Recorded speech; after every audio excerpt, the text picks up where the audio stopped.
I don't like saying it, but she was constantly tormenting me. You know what I mean? Crowd and got the answer out. I shouldn't have. Why? I was thinking that. I called my mom. Said, I don't know what the hell to do. What did you actually tell your mom? I had a little problem. You know what I mean? I killed my girlfriend in my house.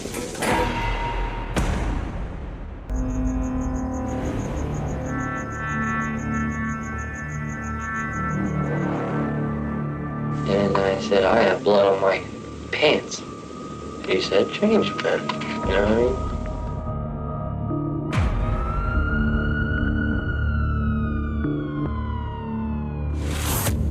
What brought this all on? What happened last night? Well, I was drinking, and I did some drugs. Cocaine. How much?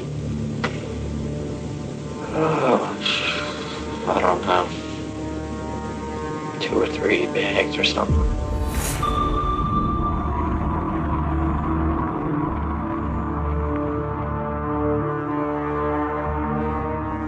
It was a pretty rough week. We were out of food, out of money, at each other.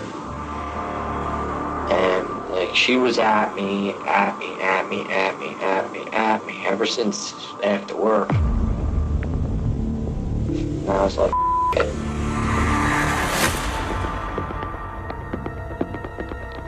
Somehow or another, it popped into my mind to kill her. What happened? I went to crowd and got the hatchet out.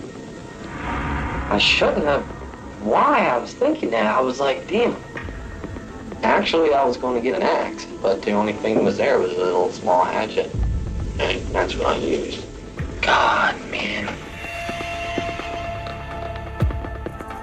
I came in, and next thing you know, she's like, son of a or something. And then what did you do? I was thinking somehow or another I'd make one quick sweep, you know what I mean? It wound up disastrous. What was the first part of her body that you hit? Probably the neck.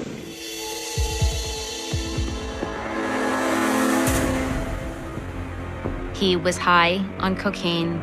He was fairly heavily intoxicated, it appears. And so his impulsivity would have been increased. Yet, when he didn't find an axe, that wasn't the signal to just retract and back away from that plan and use it as a cooling off to just get away from her. He then sees a hatchet, and he gets the bright idea to kill her with the hatchet. So there's still some organization to his thought process, even though he wants to believe and hold on to the idea that the drugs made him do it. He's very blasé as he's discussing it. You know, he talks about it like, well, I was going to get an axe. That's really what I wanted, but I got a hatchet instead because that's all there was. The way that he laughs about it or shirks about it, I think is very indicative of this grandiosity, but also this lack of remorse and impulsivity. Psychopaths don't think about the long-term consequences, or sometimes even the short-term consequences of their actions. They just act to make their discomfort stop. And in this particular case, he was fed up and acted impulsively. There's not a lot of depth of thought. I don't think there's anything here to suggest that this was going to bring him some kind of sexual pleasure.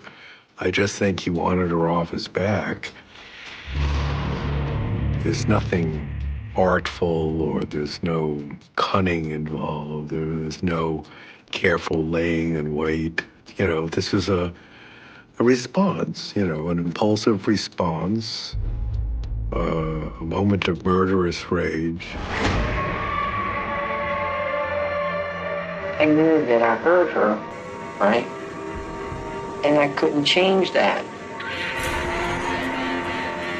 What the am I supposed to do? Just leave her suffering or something? I don't know, man. It was bad. You know what I mean? irreversible. She got up and mumbled. Then I thought, oh, you know what I mean? What the, you know? And I was like, I'm trying to waste her. How many times would you say that you heard her? 10 times. 10. 10 times. At least. She's looking at me and tried to escape to the other end of the couch. The word escape is interesting. It has some meaning, I think, that is deeper and more relevant. And his concern is that she was escaping, but you don't escape after you've been hit in the neck with an axe or a hatchet to the other end of a couch. That's not an escape. What we know is that the girlfriend was finally going to leave him, and he was aware of that, and there had been an argument that night. Psychopaths like to stay in control of their situation. They have, in many regards, pretty fragile egos. They don't handle rejection well, and having her leave him is not a reality he likely would have accepted.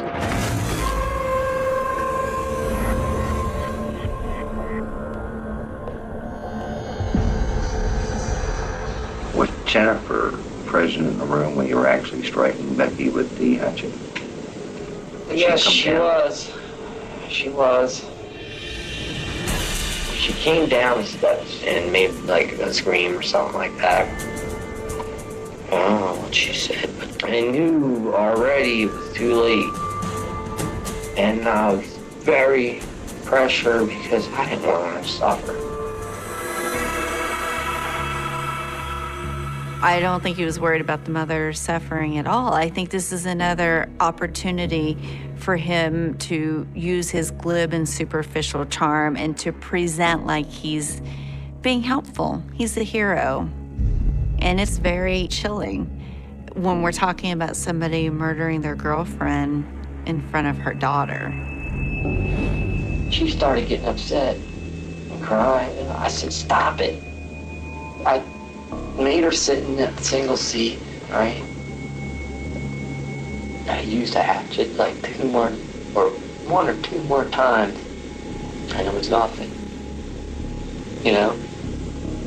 So Jennifer was sitting there when you used the hatchet for one or two more times? I think so. I think so. Jennifer was just crying. I didn't know what to do with her. I said, don't make me mad. Did you hit Jennifer? I tried to knock her down. I wasn't sure what she was gonna do. Like run out. I didn't know what I was doing. I knew I was doing something wrong. She said, I think I've gotten Mama's blood on me. And I took Jennifer out of there and upstairs.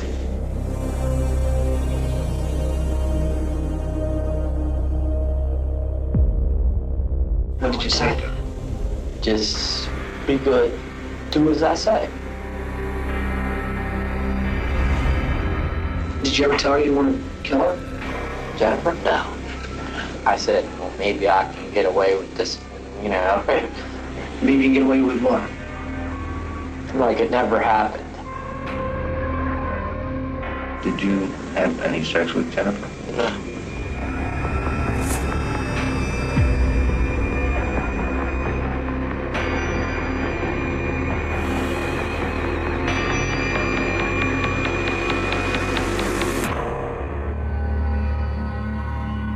Why do you think that Jennifer would mention that you had sex with her? Because I'm lying, that's why. No, I'm lying. Yeah, I'm lying. Why I lied to you, right? Alright, so yeah, I did. I'm sorry. It's kind of embarrassing, that's why I did. I always liked her, you know, she's cute and all. Did you ever tell her that you might have to kill her or anything of that nature? No. Oh, yes, I did. I'm sorry, I did. I said, what am I gonna do now? You know about it. She goes, oh, no. I said, just kidding, just kidding. He literally is laughing as he is talking about raping a 14-year-old girl. His narcissism is front and center here. His desire for control and his lack of remorse is astonishing, and also what we see in some psychopaths. And who could do that? He's not pulling himself back. What he's doing is saying, well, what else can I do? I mean, there is a piece missing from this guy's psyche, that's for sure. There's a lot of very twisted and perverse behavior here, all based on rage. What we know is that Jennifer convinces him to call his mother because she's in survival mode. And she's using a level of decision-making that is profound. I called my mom. Said, I don't know what the hell to do. What did you actually tell your mom? I killed Becky. I said, you know, I had a rack here. I mean, I don't know what to do. And then she said that she's going to have the police come. And I said, well, okay, I agreed. And I said, I have blood on my pants. He said, change them, you know what I mean? I didn't change them now. I went downstairs and I got Becky's pocketbook and gave that to Jennifer and the car keys. So we're sitting on a porch. And I said, I'm sorry that my life is like this. This is weird. I said, I don't know why this happened like this to me. And I said, Jen, well, what do you think? I'm gonna take that car at about 120 miles an hour and head for her Mac job. She goes, the airbag will save you. Were you thinking about taking Jennifer with you and committing suicide with her or anything of that nature? I asked her would she like to go along, kiddingly. She goes, no. She knew I was kidding. It's clearly outrageous that after subjecting this kid to this horrific whirlwind of violence, that he would be saying, like, woe is me, and then invite her to commit suicide with him. I mean, how is she supposed to respond to any of this? I mean, it's preposterous, and he's so selfish and so self-absorbed that he doesn't even grasp the enormity of what's just happened.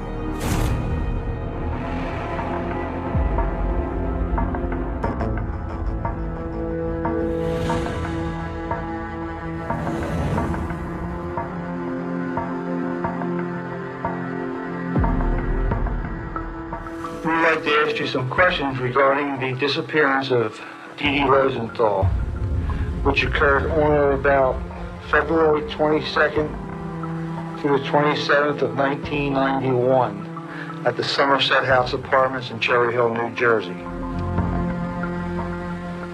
I figure it's time that people know the truth. And I know the truth. When this incident occurred, you were employed by the Somerset House? Yes, I was.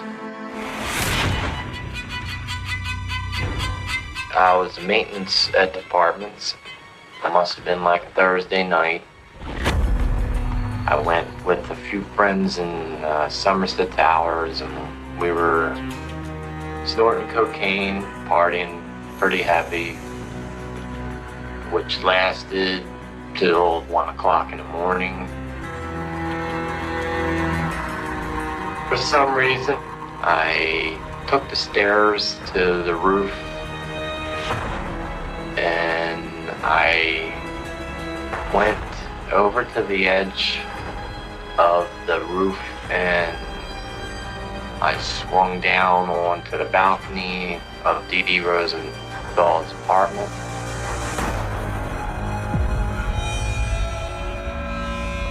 For what purpose did you enter Miss Rosenthal's apartment? Basically, I liked her. You know, I thought she was pretty nice, and I knew she lived alone. So you basically went to see if you could have sex? I was thinking maybe a sexual encounter. I was lured a little bit by her beauty. The possibility that surprising someone in their own apartment because you find them attractive would result in a sexual encounter, it's preposterous. And he's pathetic and dangerous because when he's in this mode, he's capable of committing murder. When he gets it in his head and he's high enough, these cuckoo ideas are acted on. I think it does put him in the psychopathic spectrum. He's operating from the framework of like an infant, you know, like a teenager. I entered the bedroom, and she was laying in bed on her back, and I was flipping on her pure, and that's when she awoke. When she spotted me, she let out a scream.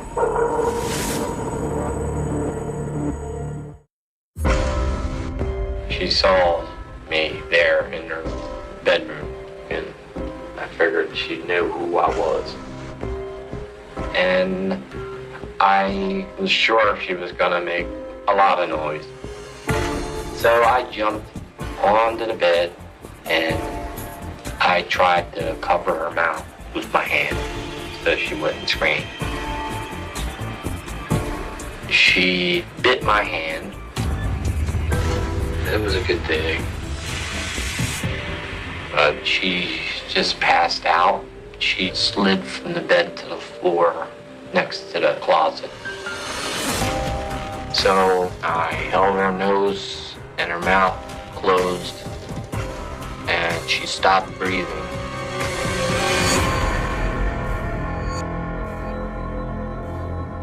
I knew that she had passed away.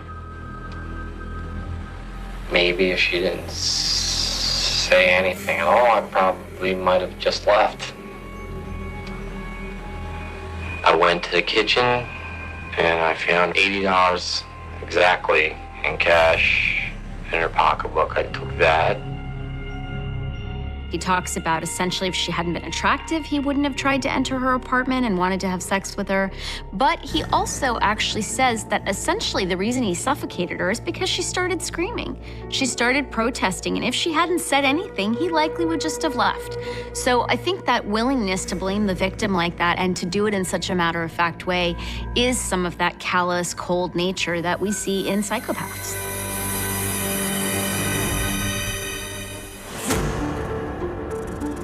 I locked the door so I could re-enter the apartment later. I waited till 2 or 3 in the morning and went back to the apartment. I wanted to take her from this apartment and hide her somewhere. So I took the fitted sheet off the bed, wrapped her in that, and I put her inside the shopping cart. And I peeked out to the hallway, nobody was around. Took her in a shopping cart, down and out the back door of the apartment complex.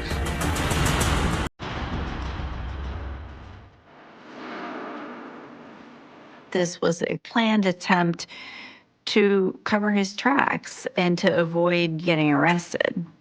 And I think what's the most horrific is just the way he discusses it so calmly, as if he's going to the store to buy groceries. Just wrapped her up, put her in a shopping cart. It is egregious the lack of concern or remorse that he has for her. Could you describe where you took Miss Rosenthal? A landfill area of some sort off of Route 130.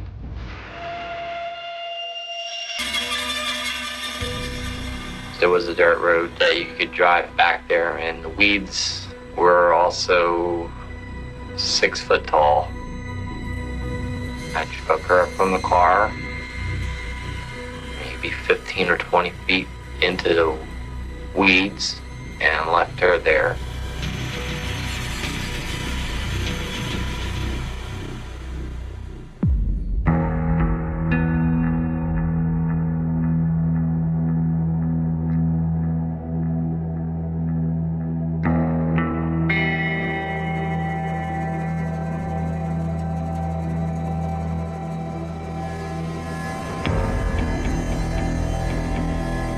I still don't understand how somebody gets to do all these things. What, were you watching too much TV or what?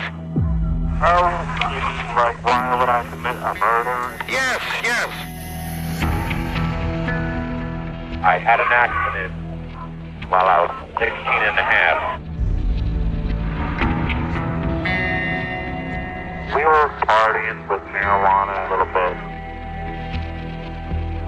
And it was at nighttime. Well, it was an accident.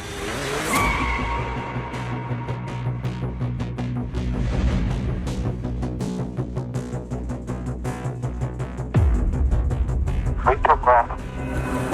You took off from that accident? Yeah.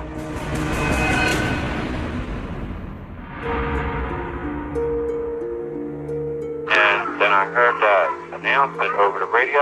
Yeah? He said they were looking for somebody who killed somebody's old lady. Automatically, my heart dropped. I thought that the car accident that I had up over there under the bridge, Right? that I had killed a woman driver.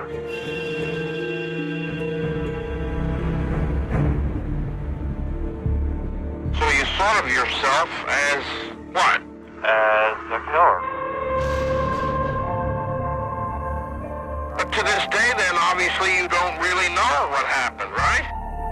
I really don't know. But I understand that if I wanted to again, I can, you know?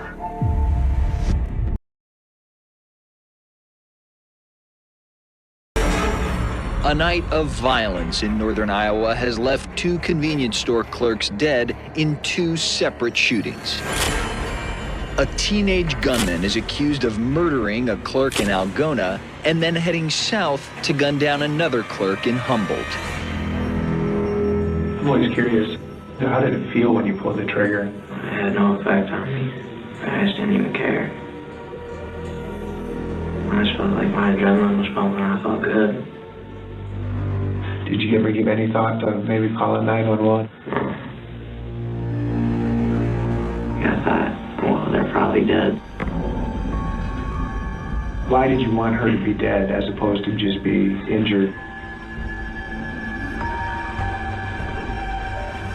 I don't know, like, if I was just gonna shoot to injure her, why would I shoot her at all?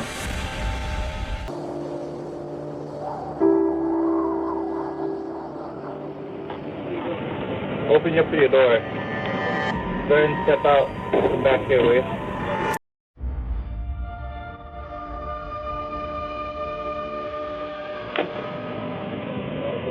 Let me keep seeing your hands, okay? Yeah, sir. Come on out.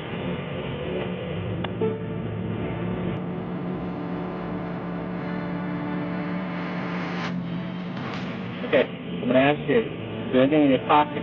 Let me focus, take me on your road.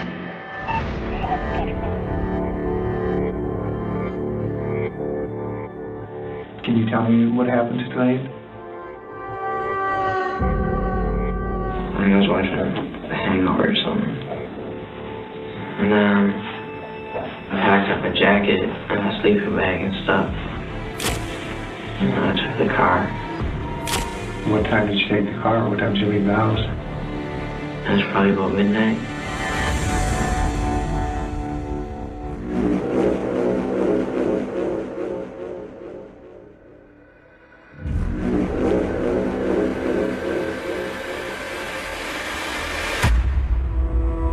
I drove up to our cabin. Is it your parents' cabin? I don't know, it's like my entire family's cabin. Why'd you go up there? I don't know, I just needed somewhere to go. Like, I don't know, I just got in the car, I didn't really know where to go. And so like, I thought I could go up there, I'd be the only one up there. Well, usually it was unlocked, and I got up there, and it was locked. I broke a window. He has a complete disregard for supervision, for sanctions, for the legal and criminal system. And that's what we see with very criminally oriented people. It's also what we sometimes see with very, very impulsive people. What'd you do there? Everybody's deer hunting and stuff was up there, so like, I seen a rifle, and then like some case. I looked in the case, and that's where I found the gun. Okay. Pistol. Why were you taking all that stuff, Michael? I don't know why I took the pistol. I was kind of fascinated by guns. And then what happened? I knew I was going to get locked up again because I violated my probation.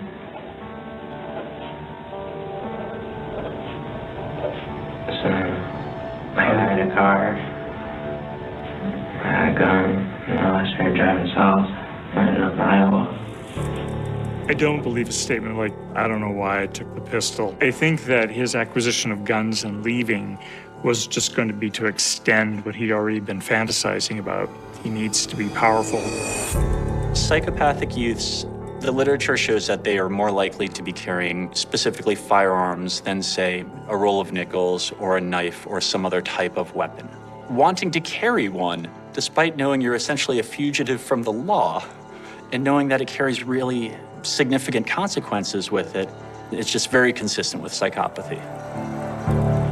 I was driving, and I just keep looking out the window. Because I hadn't slept for a while, and I started to hallucinate. I fell asleep a couple times while I was driving.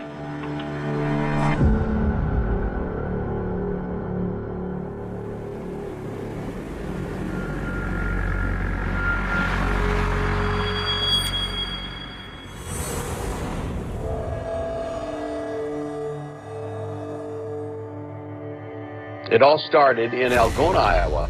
Pretty heartbreaking story and unbelievable.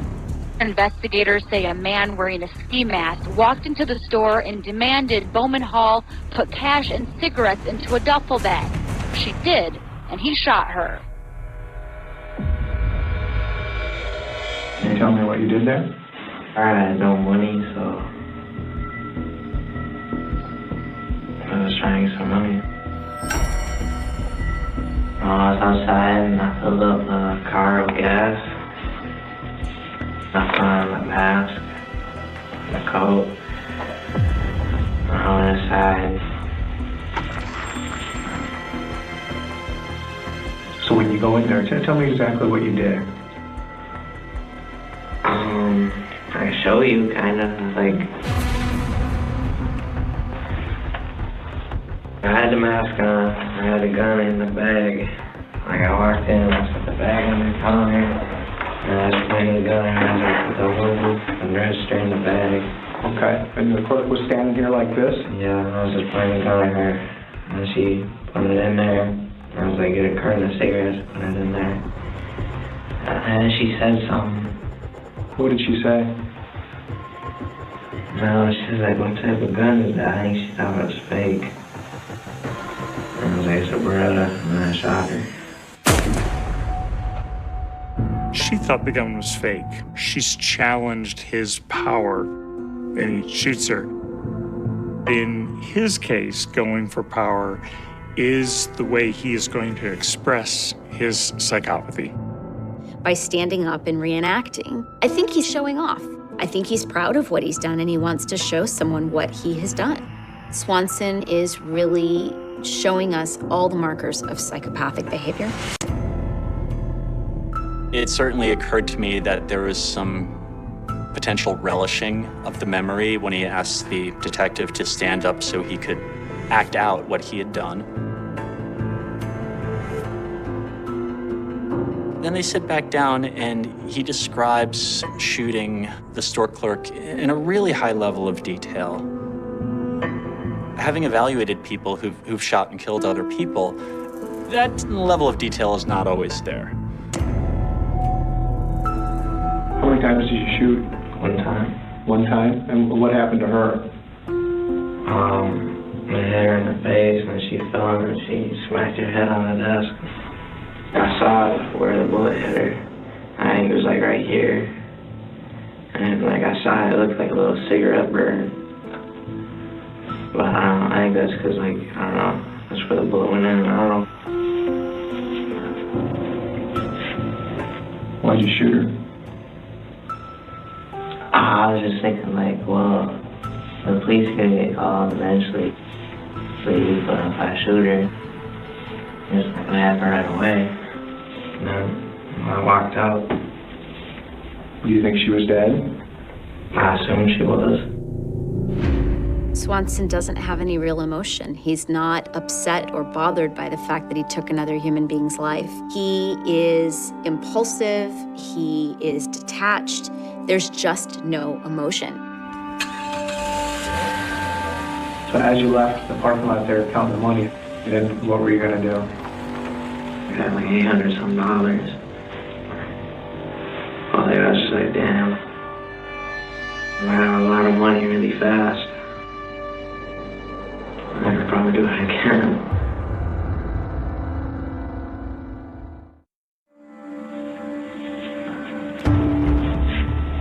You looks like you're 17 years old? Yeah. Going on 18? Getting there.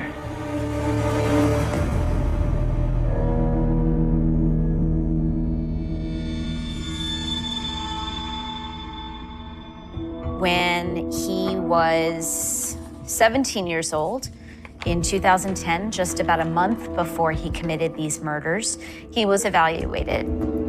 Michael was having some sexual and violent themes, and there was some concern that he had, and the staff had, about him being impulsive. Another excerpt says, "I am concerned that he poses a risk to society if unmedicated, and even if medicated, he is still somewhat unpredictable." That is a very strong conclusion. If I'm reading this report and I'm Swanson's family, I'm scared. This evaluation is absolutely a warning sign. You got done with school? Well, I got expelled in junior high. How come you got expelled? I did acid and I went to school. I took my pants off in class. How come you took your pants off? Just to kind of screw around? I don't know.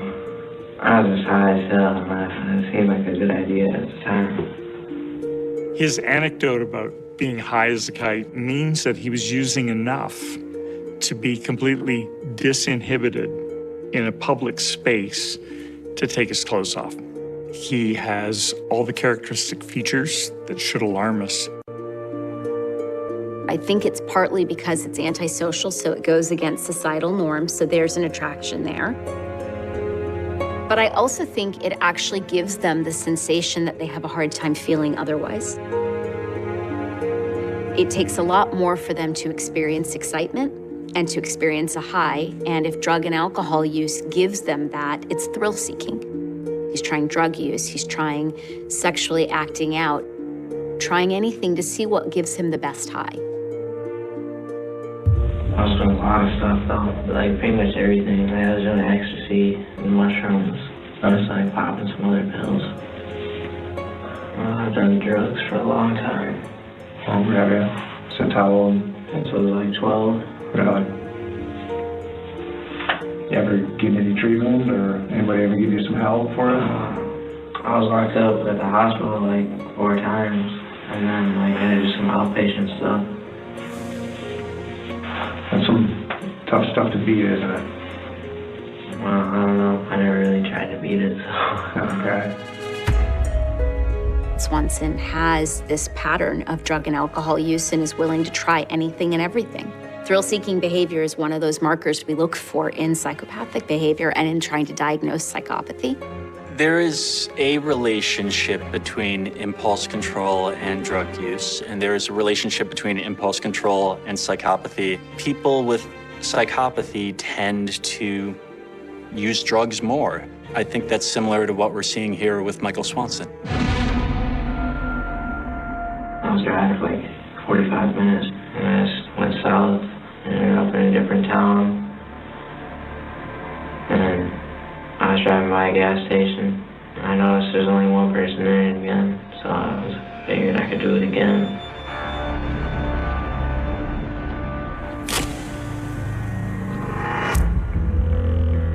So did you just pull into the parking lot? Yeah, I just pulled like, you want me to drive?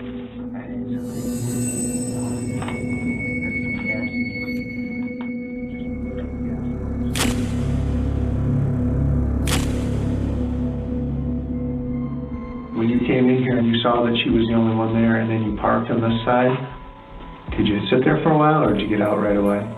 So before I went in the second one, I chambered around. Okay. This time, I knew I was going to shoot her.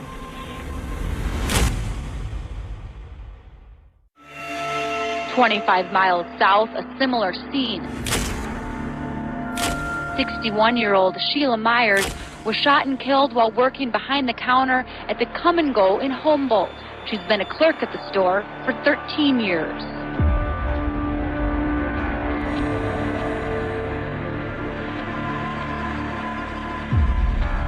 Even if she cooperated, you knew you were going to do that?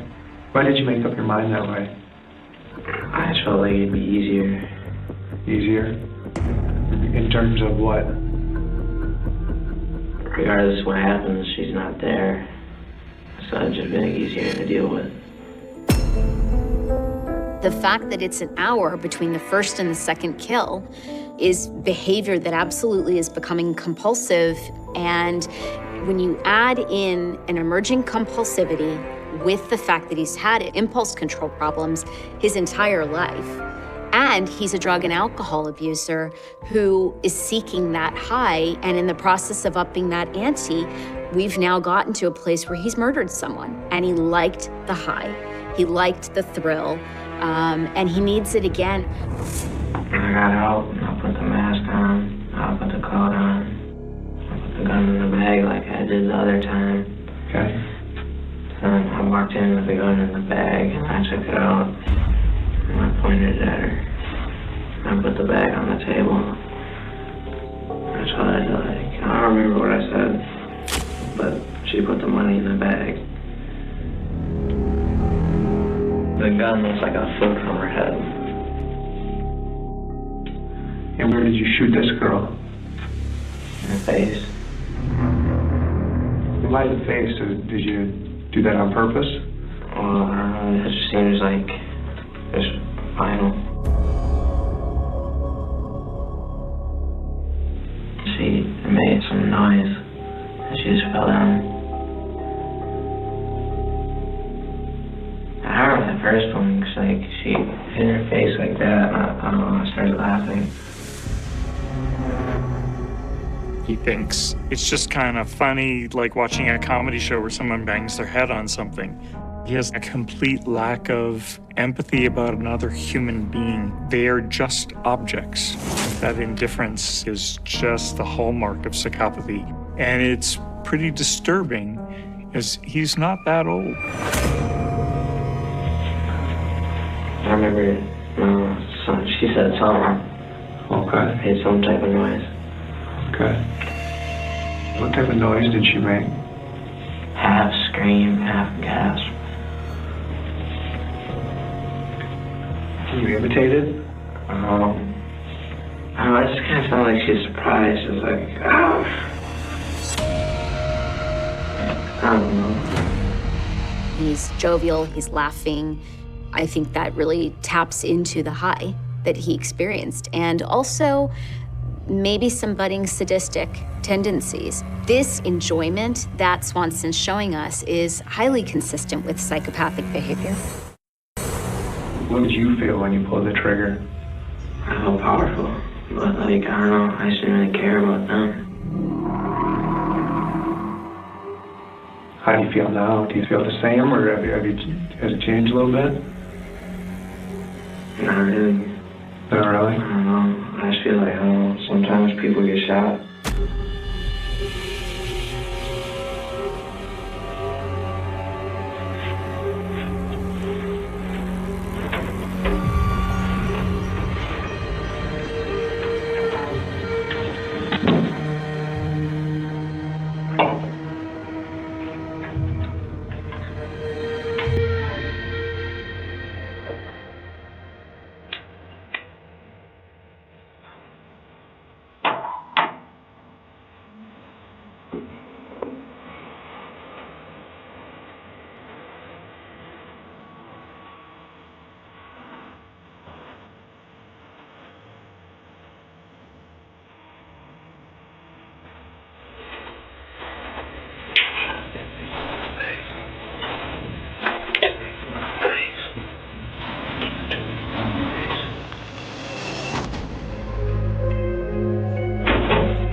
Well, I'm going to tell you,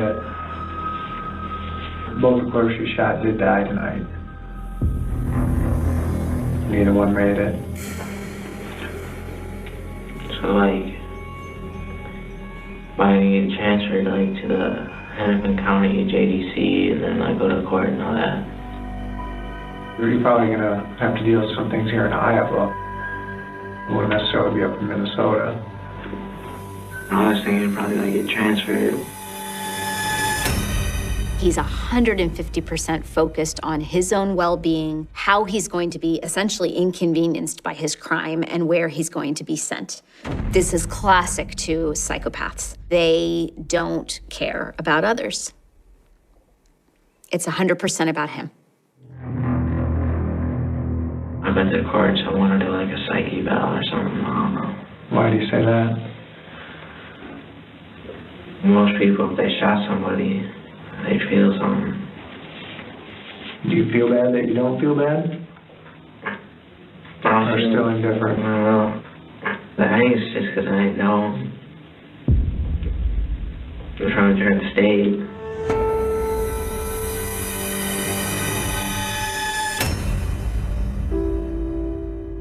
state. Soldiers who've shot enemy combatants still feel something after that. He's not talking about an enemy combatant that he killed in the line of duty. He's talking about somebody across 1 or 2 state lines. This is so impulsive. This is so pleasure-seeking. It must be mania.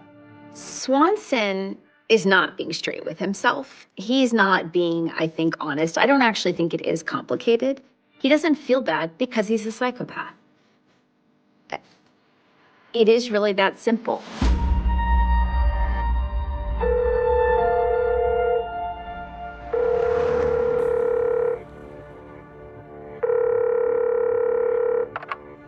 Hey, man, I'm dead, man. Damn, bro, how are you holding up? Man, I ain't get. I'm straight, man. I'm just bored as hell. I couldn't believe it, bro. You're crazy. At the 40. Oh, you had a 40 cal? Hell yeah. Damn! Toting the heavy artillery, mean. Hell yeah. You should have seen, though. That's crazy. Damn, bro. How did it feel, bro? I went in there, and I had the gun, and I had the bag, and I just tossed the gun. Not like, man, put in the bag. And I shot the in the face. I just walked out like it was. It's crazy. It felt good, though. Swanson's an entirely different person with different tone, different speech pattern.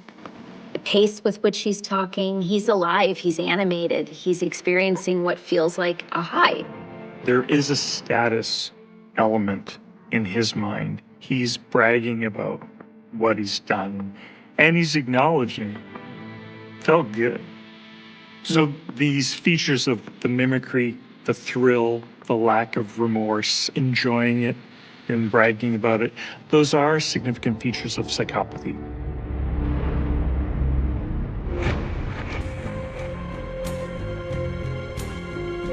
The prosecution says Michael Swanson did this in part for the attention he got from it. The defense says he's insane and doesn't know right from wrong.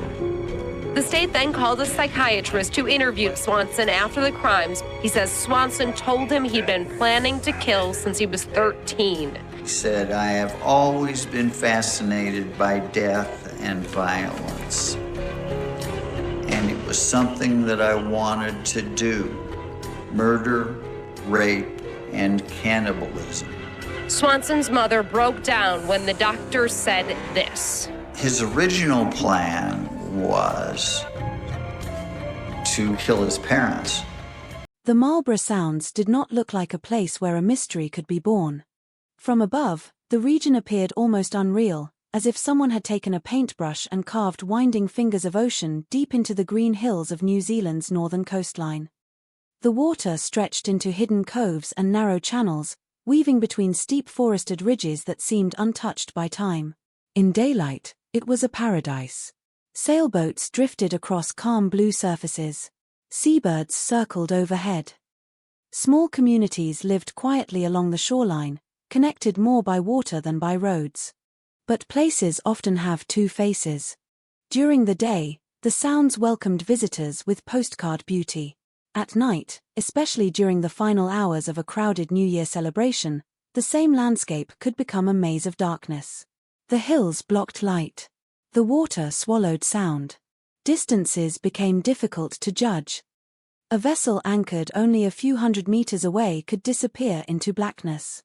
That contrast would become central to one of New Zealand's most haunting criminal cases. The story begins at the end of 1997. The world was preparing to step into a new year. Across New Zealand, people gathered with friends and family to celebrate.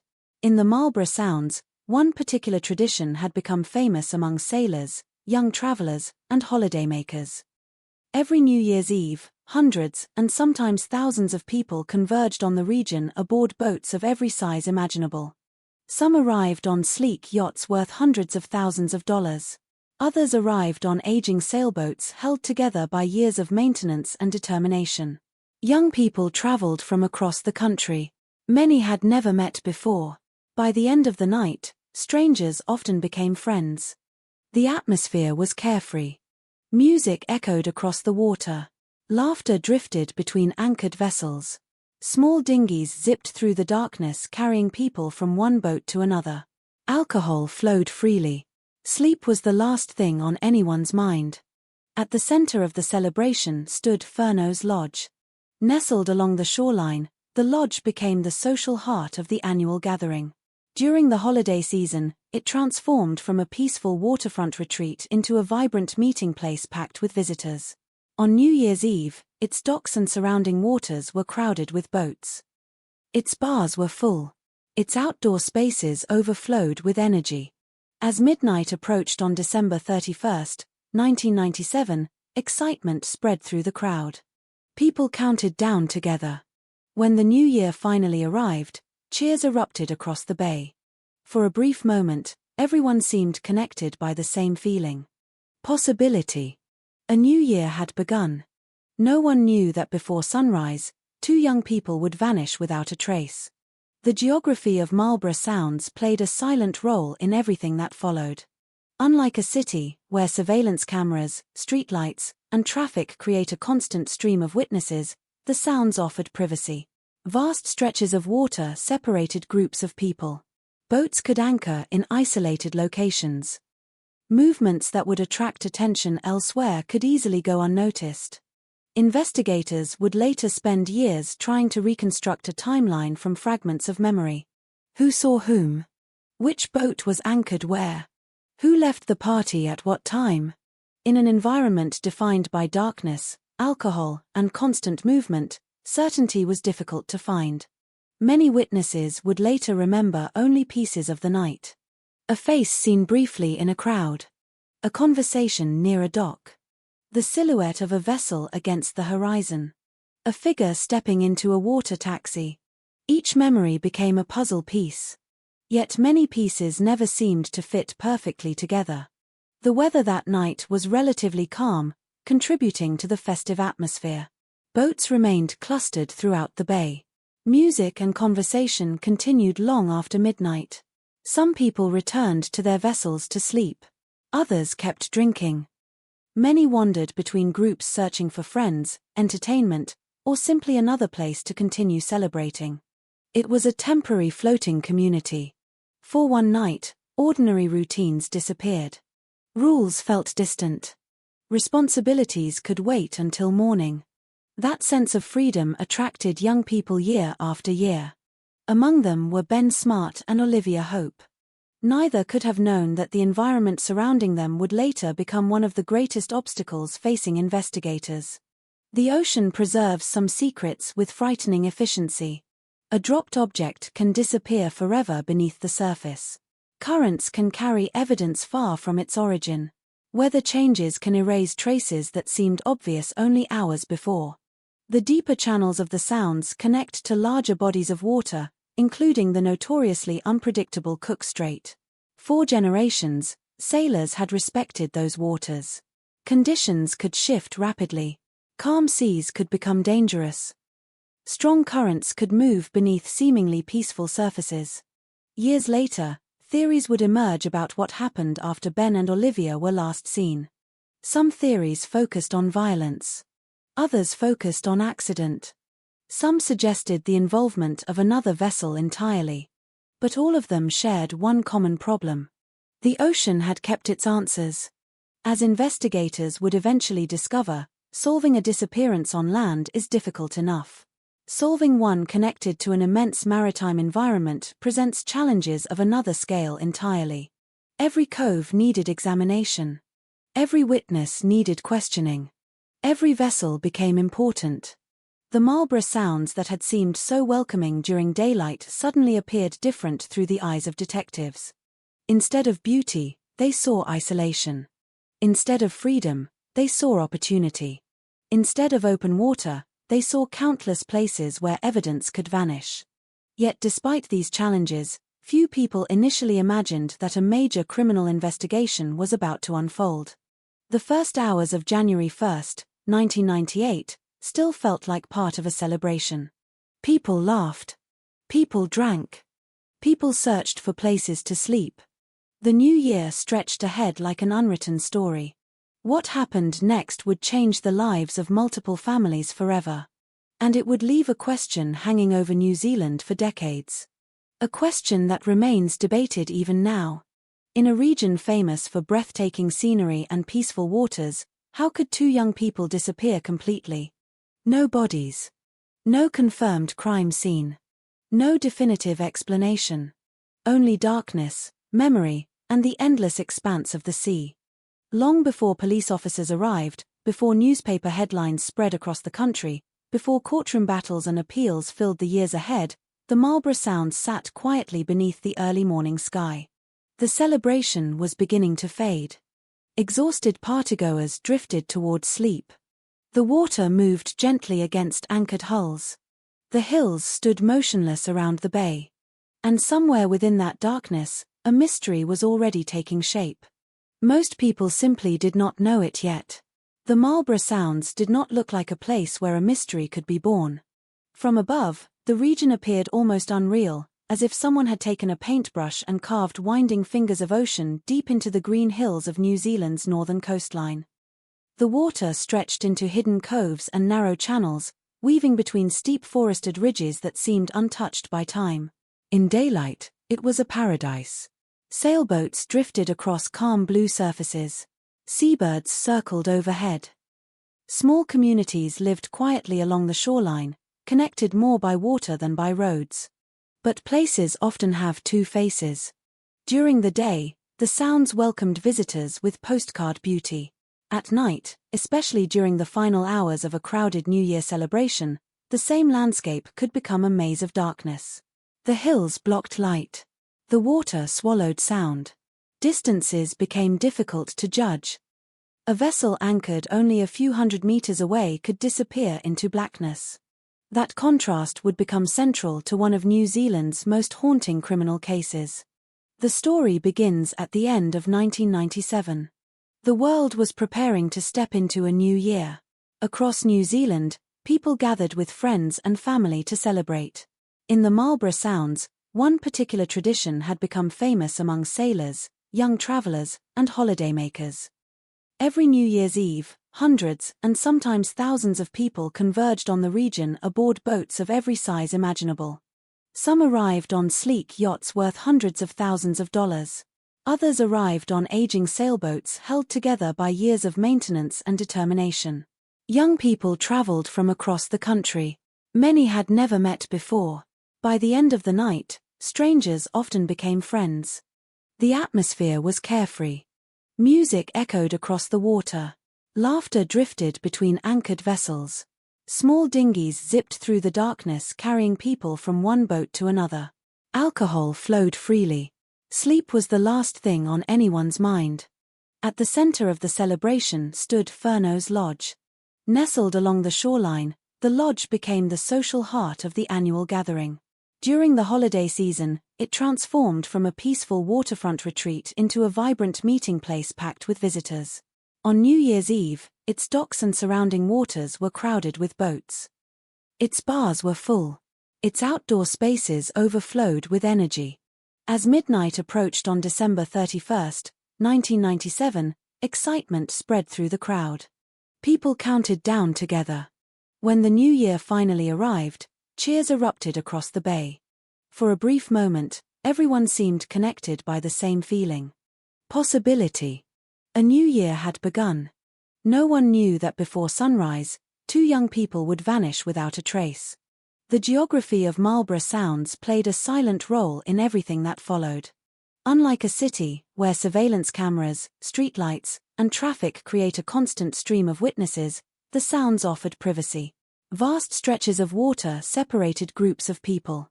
Boats could anchor in isolated locations. Movements that would attract attention elsewhere could easily go unnoticed.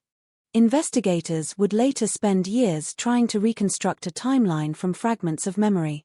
Who saw whom? Which boat was anchored where? Who left the party at what time? In an environment defined by darkness, alcohol, and constant movement, certainty was difficult to find.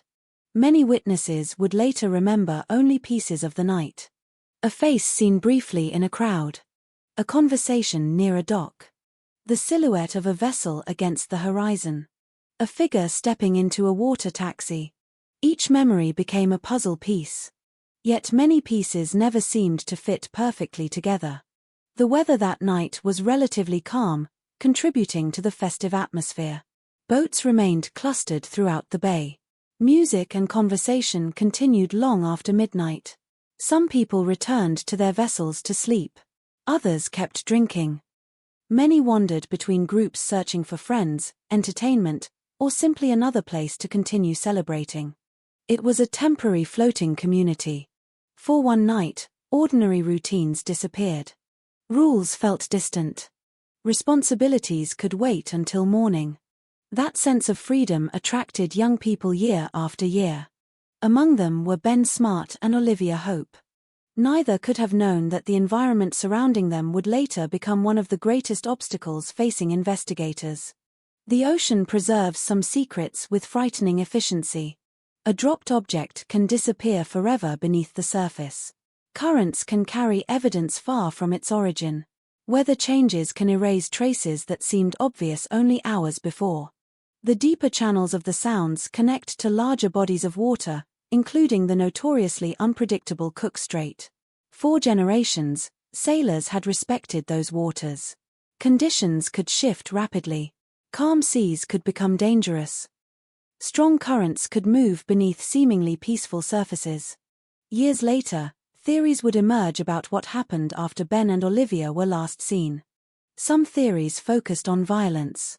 Others focused on accident. Some suggested the involvement of another vessel entirely.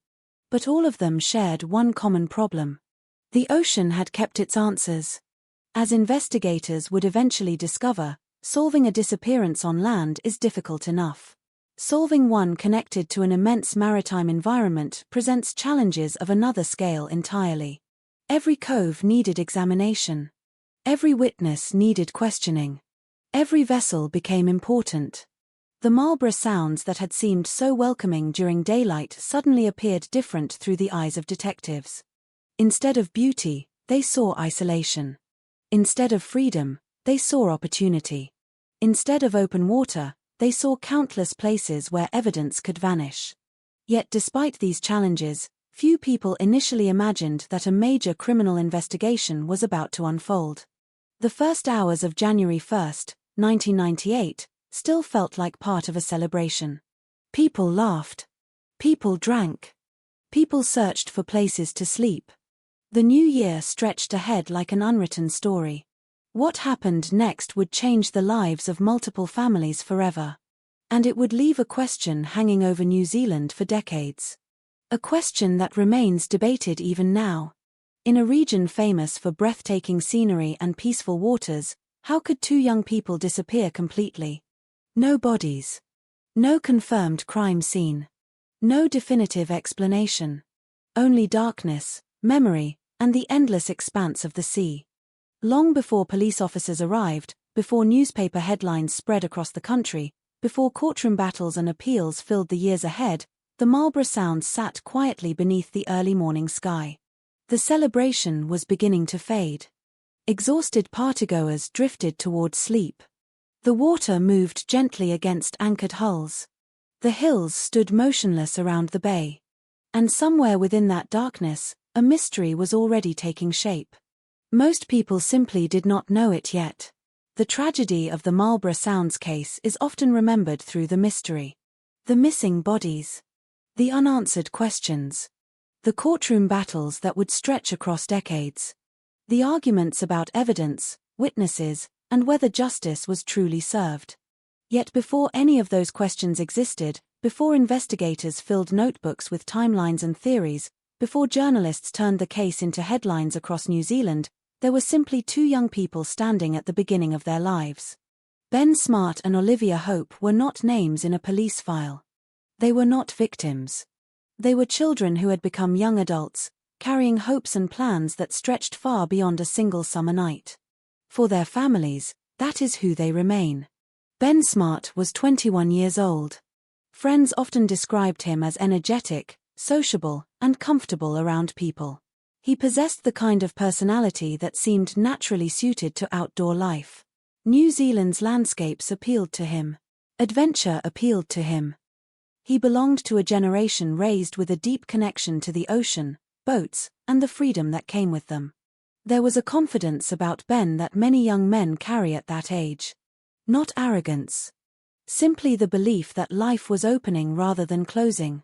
Every year ahead seemed larger than the one before. Every decision felt temporary because there would always be another opportunity waiting around the corner. Photographs from that period capture a young man smiling easily. The expressions do not belong to someone burdened by fear or uncertainty. They belong to someone expecting life to continue normally. Someone expecting tomorrow. His family saw a future unfolding. They saw careers yet to begin. Relationships yet to deepen. Experiences yet to be lived. Like many parents, they probably worried about ordinary things. Safety on the road. The influence of friends. The occasional risks that accompany youth. They could not have imagined that one day they would be speaking to detectives instead. They could not have imagined that they would spend years searching for answers. Olivia Hope was younger. Only 17 years old. To understand the emotional weight of this case, it is important to remember that Olivia stood at a very different stage of life. 17 is an age suspended between childhood and adulthood. The future feels close enough to touch. Graduation, careers, independence, love, travel, everything appears possible. Friends become central figures in daily life. Dreams evolve almost weekly. The world feels enormous. Olivia was remembered as bright, friendly, and deeply loved by those around her. Family members saw warmth in her. Friends saw someone who could bring energy into a room without demanding attention. She was the kind of young woman whose presence became part of other people's memories. Years later, those memories would become painfully important. A laugh remembered across a crowded room. A conversation recalled in fragments. A smile preserved in photographs. Small details suddenly transformed into treasures.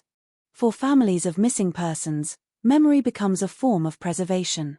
Every recollection matters. Every image matters.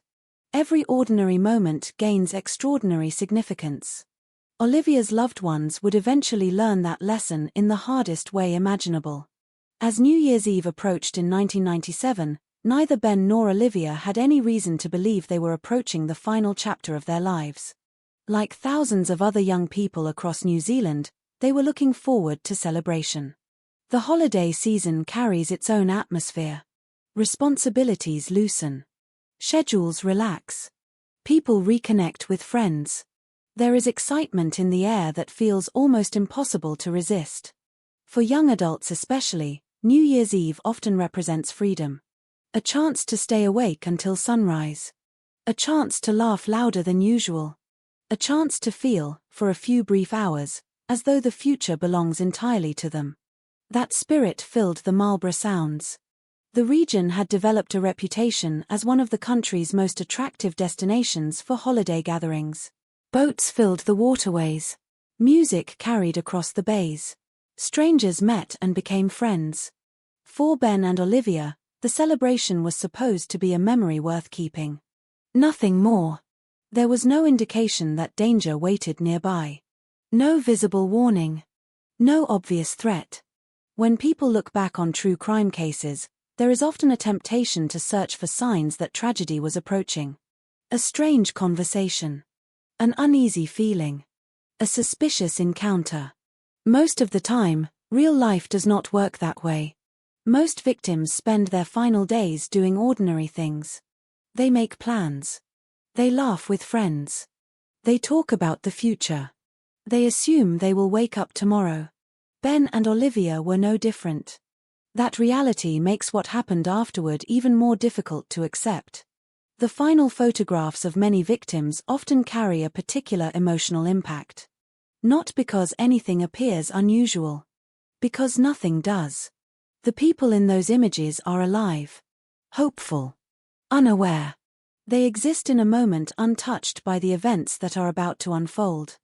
Somewhere among the countless photographs taken during that holiday season, Ben and Olivia still exist in that world. A world where the mystery had not yet begun. A world where families still expected them to come home. A world where their names meant something entirely different. For investigators, victims often become part of a case. For loved ones, the case becomes part of the victim. That distinction matters. As years passed and public debate increasingly focused on suspects, evidence, and courtroom arguments, the families of Ben Smart and Olivia Hope carried a different burden. They carried absence. Birthdays arrived without them. Holidays arrived without them. Family gatherings developed empty spaces. Time continued moving forward, but answers never arrived. That is one of the cruelest aspects of disappearances. Death, while devastating, eventually provides certainty. A disappearance creates something else. A permanent question. Families learn to live with possibilities. Perhaps there will be a breakthrough. Perhaps new evidence will emerge. Perhaps someone somewhere knows something. Perhaps tomorrow will finally bring the truth. Those possibilities can survive for years. Sometimes decades. And in the case of Ben Smart and Olivia Hope, they survived far longer than anyone expected. Before they became symbols of one of New Zealand's most debated criminal investigations, they were simply two young people sharing the same excitement felt by thousands around them. A new year had arrived. The night was alive with celebration. Friends surrounded them. The water reflected distant lights across the bay. The future appeared wide open.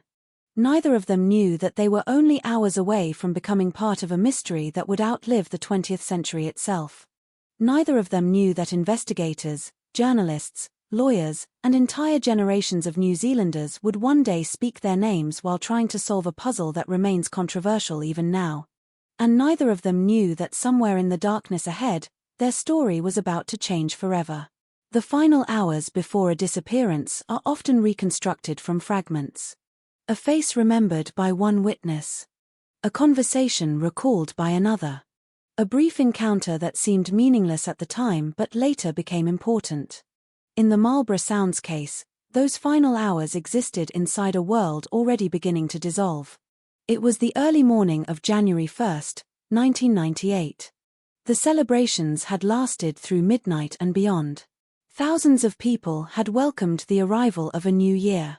Alcohol had flowed freely. Music and laughter had echoed across the water for hours. By 4 o'clock in the morning, exhaustion was beginning to settle over the gathering. Some people had already returned to their boats. Others remained awake, unwilling to let the night end. The atmosphere had changed. The explosive excitement of midnight had softened into something slower and less organized. Conversations became quieter. Groups grew smaller. People drifted from one location to another searching for friends, transport, or somewhere to sleep. The darkness surrounding the Marlborough Sounds seemed deeper during those final hours before sunrise. The hills that enclosed the bays blocked distant light. The water reflected only scattered points of brightness from anchored vessels. Beyond those lights stretched enormous areas of shadow. It was within that environment that Ben Smart and Olivia Hope began searching for a place to spend the remainder of the night. Their original sleeping arrangements had fallen through. The boat where they expected to stay no longer had room. At first glance, this seemed like a minor inconvenience. The kind of problem that frequently occurs during crowded holiday celebrations. People change plans. Friends make alternate arrangements. Someone finds space on another vessel. The problem is solved. No one could have imagined that this simple search for a place to sleep would become the final known chapter of their lives. Witnesses later recalled seeing Ben and Olivia moving through the gathering. There was nothing unusual about their behavior. Nothing alarming. Nothing that suggested danger. They appeared to be doing exactly what countless others were doing during those early morning hours, trying to figure out where the rest of the night would take them. The New Year's celebration was still alive, but only barely. Many attendees were heavily intoxicated. Memories would later become blurred. Timelines would become uncertain. Investigators would spend months attempting to establish precise sequences of events from people whose recollections were incomplete. At the time, nobody understood how important those memories would become. Nobody knew they were witnessing the final confirmed movements of two missing people. Somewhere within the darkness, a water taxi continued operating between boats and shore. The service was common during large gatherings. With hundreds of vessels scattered across the bay, transportation by water was often the easiest way to move people from one location to another. The driver that night was Guy Wallace. His testimony would eventually become one of the most significant and controversial elements of the entire case. According to Wallace, Ben and Olivia encountered a man who offered them a place to stay aboard his vessel. The proposal seemed simple. A spare place to sleep. Nothing more. Such arrangements were not unheard of during large boating events. People frequently met strangers. They shared drinks. They visited unfamiliar boats. The atmosphere encouraged trust. In hindsight, that trust feels unsettling. But hindsight always changes perspective. At the time, the offer may have appeared completely ordinary. Wallace later described transporting Ben, Olivia, and the unidentified man across the dark water toward a yacht anchored away from the main gathering. The journey itself was brief. The significance of that journey would last decades. As the water taxi moved through the darkness, nobody aboard could have known that investigators would later analyze every detail. The appearance of the man. His behavior. The type of vessel involved. The route taken. The exact timing. Every small observation would eventually become evidence. Every uncertainty would become a source of debate. When Wallace reached the destination, Ben and Olivia reportedly left the water taxi and boarded the waiting vessel alongside the unknown man. Then the taxi departed. The darkness closed around the yacht. And the trail effectively ended. Those moments represent one of the most haunting aspects of the entire case. There is no confirmed account of what happened next. No verified witness observed the remainder of the night. No reliable timeline exists after that point. The story simply vanishes into darkness. For investigators, that absence created enormous challenges. For the families, it created something worse. Imagination. When facts disappear, possibilities take their place. Did Ben and Olivia arrive safely aboard the vessel? Did an argument occur? Did violence begin immediately, or later? Was there more than one person present? Could there have been an accident? Could someone else have become involved? The questions multiplied because answers never arrived. The sea offered no explanation. The dawn arrived without revealing anything unusual. As sunlight gradually spread across the Marlborough Sounds, the celebration ended much like countless celebrations before it. People woke with headaches. Boats prepared to depart. Friends exchanged farewells. Many attendees never realized that anything was wrong. The disappearance was not immediately obvious. Ben and Olivia were young adults enjoying a holiday gathering. People expected movement. Changing plans. Unexpected absences. Hours could pass before concern began to emerge. But eventually concern did emerge. Then concern became worry. And worry slowly transformed into fear. Because Ben Smart and Olivia Hope did not return. They did not contact friends. They did not contact family. They simply disappeared. One of the most chilling realities of missing person cases is how ordinary the final moments often appear. There is rarely a dramatic warning. No thunderstorm. No visible threat standing in plain sight. Life simply continues until suddenly it does not. For Ben and Olivia, the known facts of that night occupy only a small space in the overall timeline. A crowded celebration. A problem finding accommodation. A meeting with an unfamiliar man. A ride across dark water. A boarding of a vessel. Then nothing. Years later, investigators, journalists, legal experts, and ordinary members of the public would examine those moments repeatedly. Every action. Every decision. Every possibility. The final journey became one of the most scrutinized sequences of events in New Zealand criminal history. Yet despite decades of analysis, one truth remains unchanged. Nobody knows with certainty what happened after that water taxi pulled away. The darkness that surrounded the Marlborough Sounds during those early morning hours became more than a physical condition. It became a symbol. A boundary separating what is known from what remains hidden. On one side of that boundary stand the final confirmed sightings of Ben Smart and Olivia Hope. On the other side lies a mystery that has resisted complete explanation for more than a quarter of a century. Somewhere between those two worlds, the truth waits. And for the families left behind, that truth remains as important today as it was on the morning their loved ones vanished. Morning arrived slowly over the Marlborough Sounds. The chaos and excitement of New Year's Eve had finally given way to exhaustion. Across the sheltered waterways, hundreds of boats floated quietly where only hours earlier music, laughter, and celebration had echoed through the darkness. Empty bottles rolled gently across decks. People emerged from cramped sleeping quarters with tired eyes and aching heads. The first day of 1998 had begun. For most people, it was just another New Year's morning. For two families, although they did not know it yet, it would become the beginning of a nightmare that would last decades. At first, nothing seemed unusual. Large gatherings often created confusion. Friends became separated. Plans changed without warning. Young people stayed overnight in unexpected places. Delayed departures were common. Nobody immediately assumed something terrible had happened. But as the morning progressed, questions began to appear. Where was Ben? Where was Olivia? At first the questions were casual. Someone expected to see them at breakfast. Someone assumed they had spent the night aboard another vessel. Someone believed they would appear sooner or later, smiling and tired after a long night of celebration. Hours passed. Neither of them appeared. The concern remained small, but it was growing.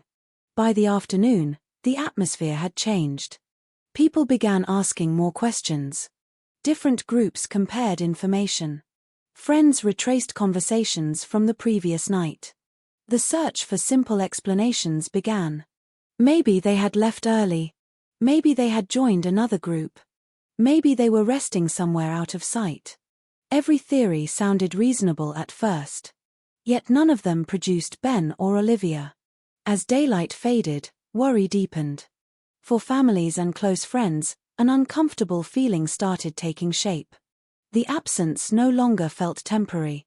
Something was wrong. The Marlborough Sounds suddenly seemed much larger than they had the night before. Thousands of people had attended the celebrations. Hundreds of vessels had crowded the waterways. Visitors had come and gone throughout the event. Finding two missing individuals inside that confusion was far from simple. Early efforts focused on locating anyone who had seen them after the party. Witnesses were contacted. Friends were questioned. Boat owners were approached.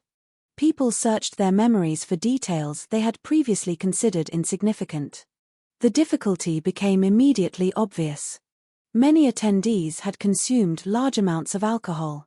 Timelines blurred together. Faces became difficult to place. Conversations merged with one another. The previous night existed inside a haze of incomplete recollections. Investigators would later describe the challenge as trying to build a puzzle while many of the pieces remained hidden. As concern escalated, authorities became involved. The transition from missing persons inquiry to major investigation did not happen instantly. It evolved as each passing hour failed to produce answers. Police officers faced an unsettling reality. Two young people had vanished from a heavily populated gathering. No one could explain where they had gone. No one could verify their current location. No one had heard from them. Search efforts expanded rapidly. The unique geography of the Marlborough Sounds immediately complicated everything. Unlike a city search, where investigators can focus on buildings, roads, and surveillance footage, this environment presented endless possibilities. There were isolated coves, remote shorelines, dense bushland, open water, anchored vessels, floating debris, strong currents. Every possibility demanded attention. Boats began assisting with search efforts. Volunteers joined the operation. Police resources increased. The hope remained that Ben and Olivia would simply be found somewhere safe. Perhaps they had become stranded. Perhaps there had been a misunderstanding. Perhaps the entire situation would be resolved within hours. As the search continued, that hope gradually weakened. The sea has a way of amplifying uncertainty. A person can disappear behind a headland and become invisible within seconds. A vessel can leave an anchorage unnoticed. Distances that seem small on a map become enormous when examined in person. Investigators searched despite those challenges. Every hour without answers increased the pressure. Meanwhile, families entered a state familiar to many relatives of missing persons. Life became divided into before and after. Before the disappearance. After the disappearance. The simple routines of ordinary life stopped mattering. Sleep became difficult. Every telephone call generated hope. Every knock at the door created anticipation. Every passing day brought new fears. Families often describe those early stages as existing between two realities. One reality insists that loved ones will return. The other whispers that something terrible has happened. Neither reality can be fully accepted. Both exist simultaneously. For the families of Ben Smart and Olivia Hope, that emotional conflict became relentless. Back in the Marlborough Sounds, investigators focused intensely on the final confirmed sightings. Witness statements became critical. Who had spoken to Ben and Olivia? Who had seen them last? Who could identify the man reportedly accompanying them? One particular account quickly attracted attention. The statement provided by water taxi operator Guy Wallace. According to Wallace, he had transported Ben, Olivia, and an unidentified man to a vessel during the early morning hours. That information changed everything. For the first time, investigators possessed a possible final destination. A direction. A lead. A place to begin. Yet even this breakthrough introduced new complications.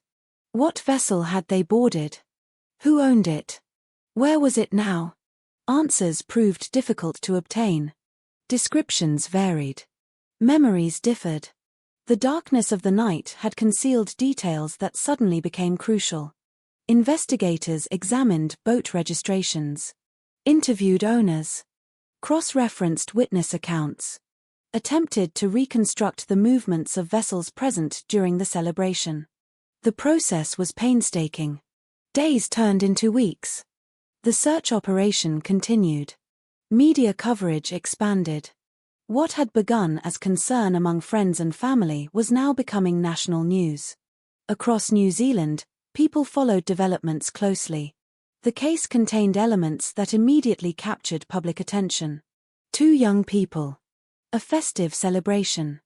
A mysterious disappearance. A last sighting aboard an unidentified vessel. The story seemed impossible to ignore. Reporters arrived. Television crews gathered information. Newspapers printed updates. Public interest intensified with every passing day. Yet despite the growing attention, investigators remained confronted by the same devastating reality. There was still no trace of Ben Smart. There was still no trace of Olivia Hope. No confirmed location. No physical evidence explaining their fate. No bodies. No definitive crime scene. Only absence. As search teams expanded their efforts across water and shoreline, frustration mounted. The operation represented one of the largest searches in New Zealand history. Resources continued pouring into the investigation. Still, the mystery remained intact. The Marlborough Sounds appeared beautiful from a distance. To investigators, however, that beauty had become deceptive. Every quiet bay represented another location requiring examination. Every stretch of water concealed unknown possibilities. Every unanswered question generated 3 more. The case was no longer simply about finding 2 missing people. It was becoming something far larger. A mystery. A national obsession. A puzzle whose missing pieces seemed scattered across an entire maritime landscape. And somewhere within that landscape, hidden beyond the reach of search teams and public speculation, lay the truth about what had happened during the final hours of New Year's Day. The search had begun. The investigation had begun. But the most difficult discoveries were still waiting ahead. As the weeks passed, the disappearance of Ben Smart and Olivia Hope evolved from a missing persons investigation into something far more troubling. The initial optimism that often accompanies search operations was beginning to fade. Search teams had combed shorelines. Boats had traversed the waterways. Witnesses had been interviewed. Tips had poured in from across New Zealand. Yet despite the enormous effort, investigators remained confronted by the same devastating reality. Ben and Olivia were gone. No confirmed sighting had emerged after the early morning hours of January 1, 1998. No evidence suggested they had voluntarily disappeared. No communication had reached family or friends. The silence surrounding their fate had become impossible to ignore. Inside police headquarters, walls gradually filled with maps, timelines, photographs, and witness statements. Detectives worked through countless leads, attempting to transform fragments of information into a coherent narrative. Every major investigation begins with possibilities. At first, those possibilities seemed endless. Could the pair have suffered an accident at sea? Had they fallen overboard during the night? Had they boarded a vessel that later encountered trouble? Could foul play be involved? Had someone witnessed something important without realizing it? The challenge facing investigators was not a lack of theories. It was an overwhelming abundance of them. The Marlborough Sounds had hosted thousands of people during the celebration. Hundreds of vessels had moved through the area. The number of potential witnesses was staggering. So was the number of potential suspects. Detectives began the difficult process of eliminating possibilities one by one. Every boat owner who attended the celebration became important. Every timeline required verification. Every inconsistency demanded explanation. The investigation expanded rapidly. What appeared straightforward from a distance became increasingly complicated under scrutiny. Witness statements often conflicted. Descriptions changed. Memories evolved. People who initially felt certain about what they had seen sometimes became less confident when asked to recall details weeks later. Others suddenly remembered information they had previously forgotten. Such challenges are common in major investigations. Human memory is imperfect. Under ordinary circumstances, small inaccuracies rarely matter. In a murder investigation, they can change everything. One witness might remember a conversation taking place before midnight. Another insists it happened after. One person recalls a vessel anchored near a particular shoreline. Someone else remembers it in an entirely different location. Each discrepancy creates uncertainty. And uncertainty became the defining feature of this case. Among the many statements gathered by investigators, one account stood above the rest. The testimony of water taxi operator Guy Wallace.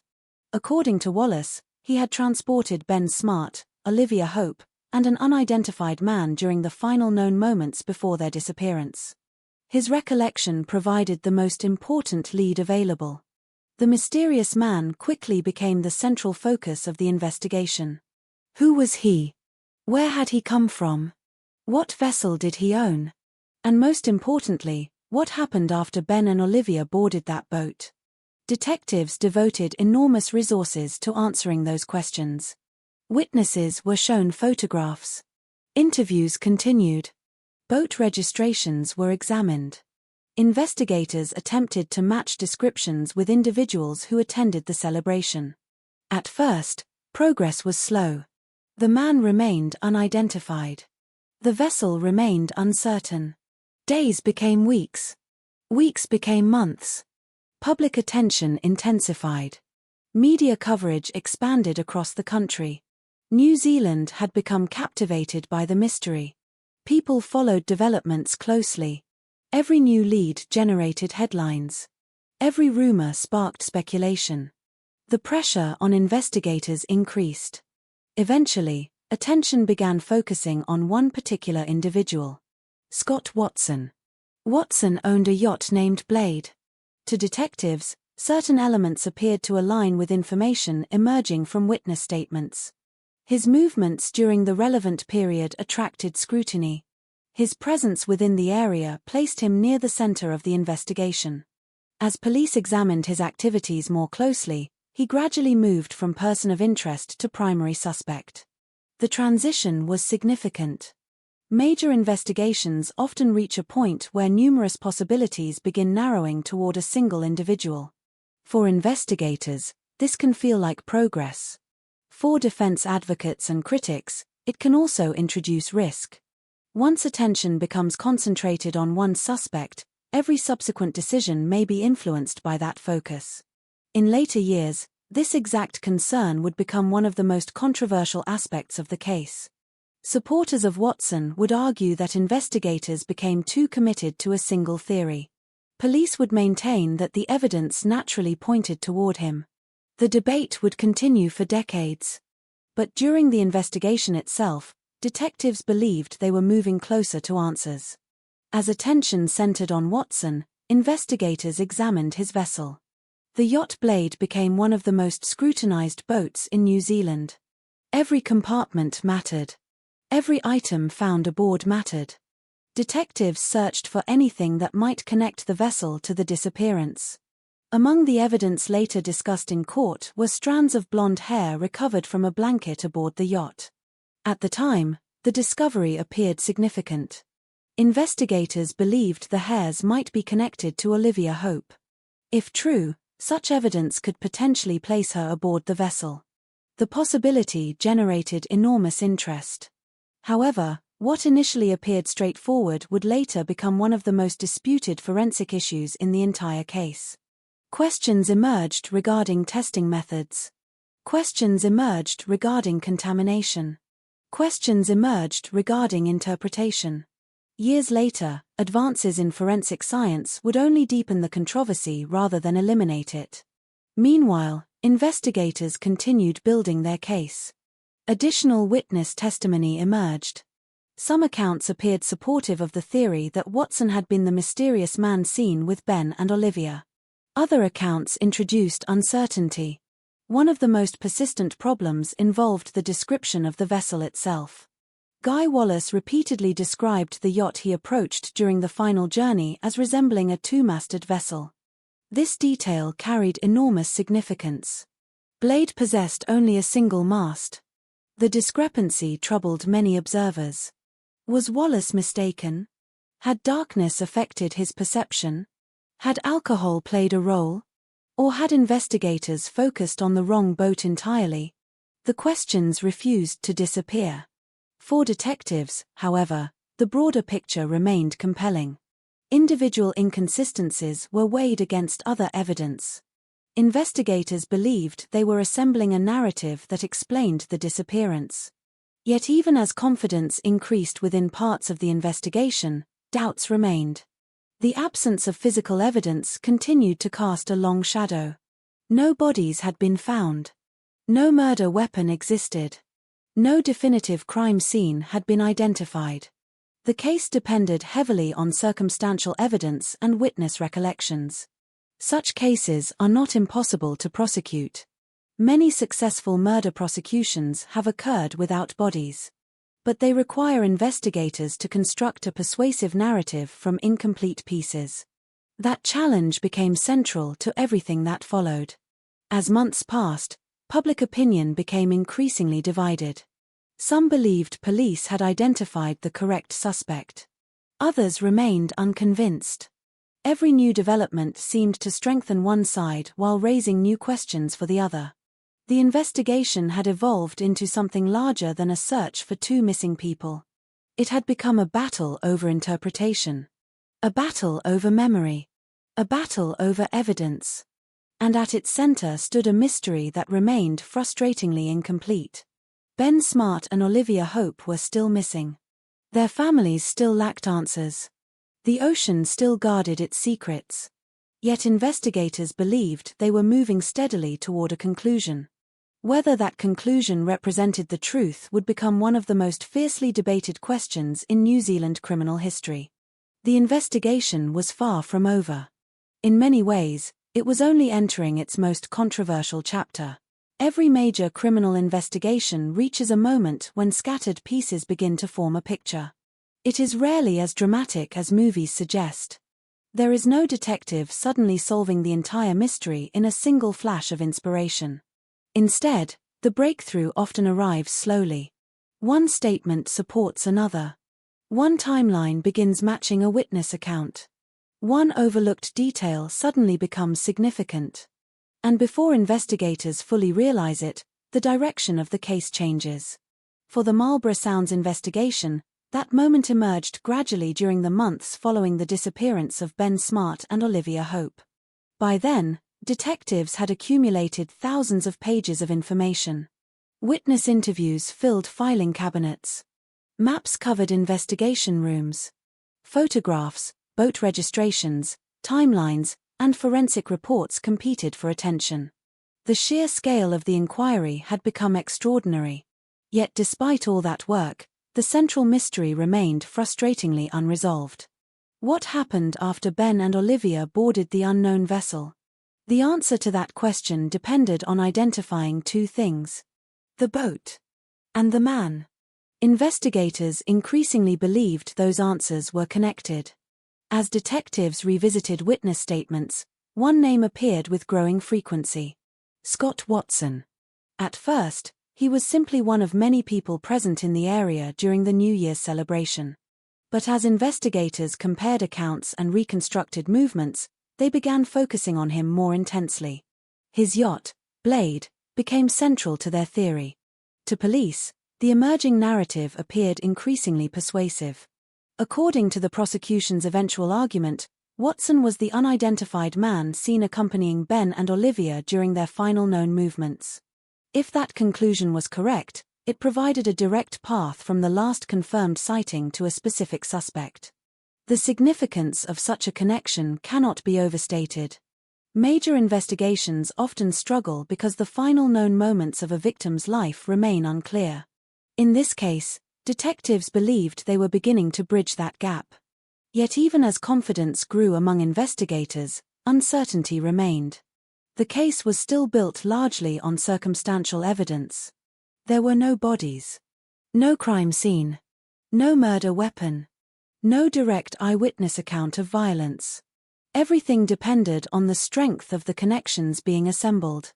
That reality placed enormous pressure on every new piece of evidence. Each development carried tremendous weight. Each discovery had the potential to strengthen or weaken the entire case. One of the most important breakthroughs emerged through forensic examination. Investigators searching Blade recovered strands of blonde hair from a blanket.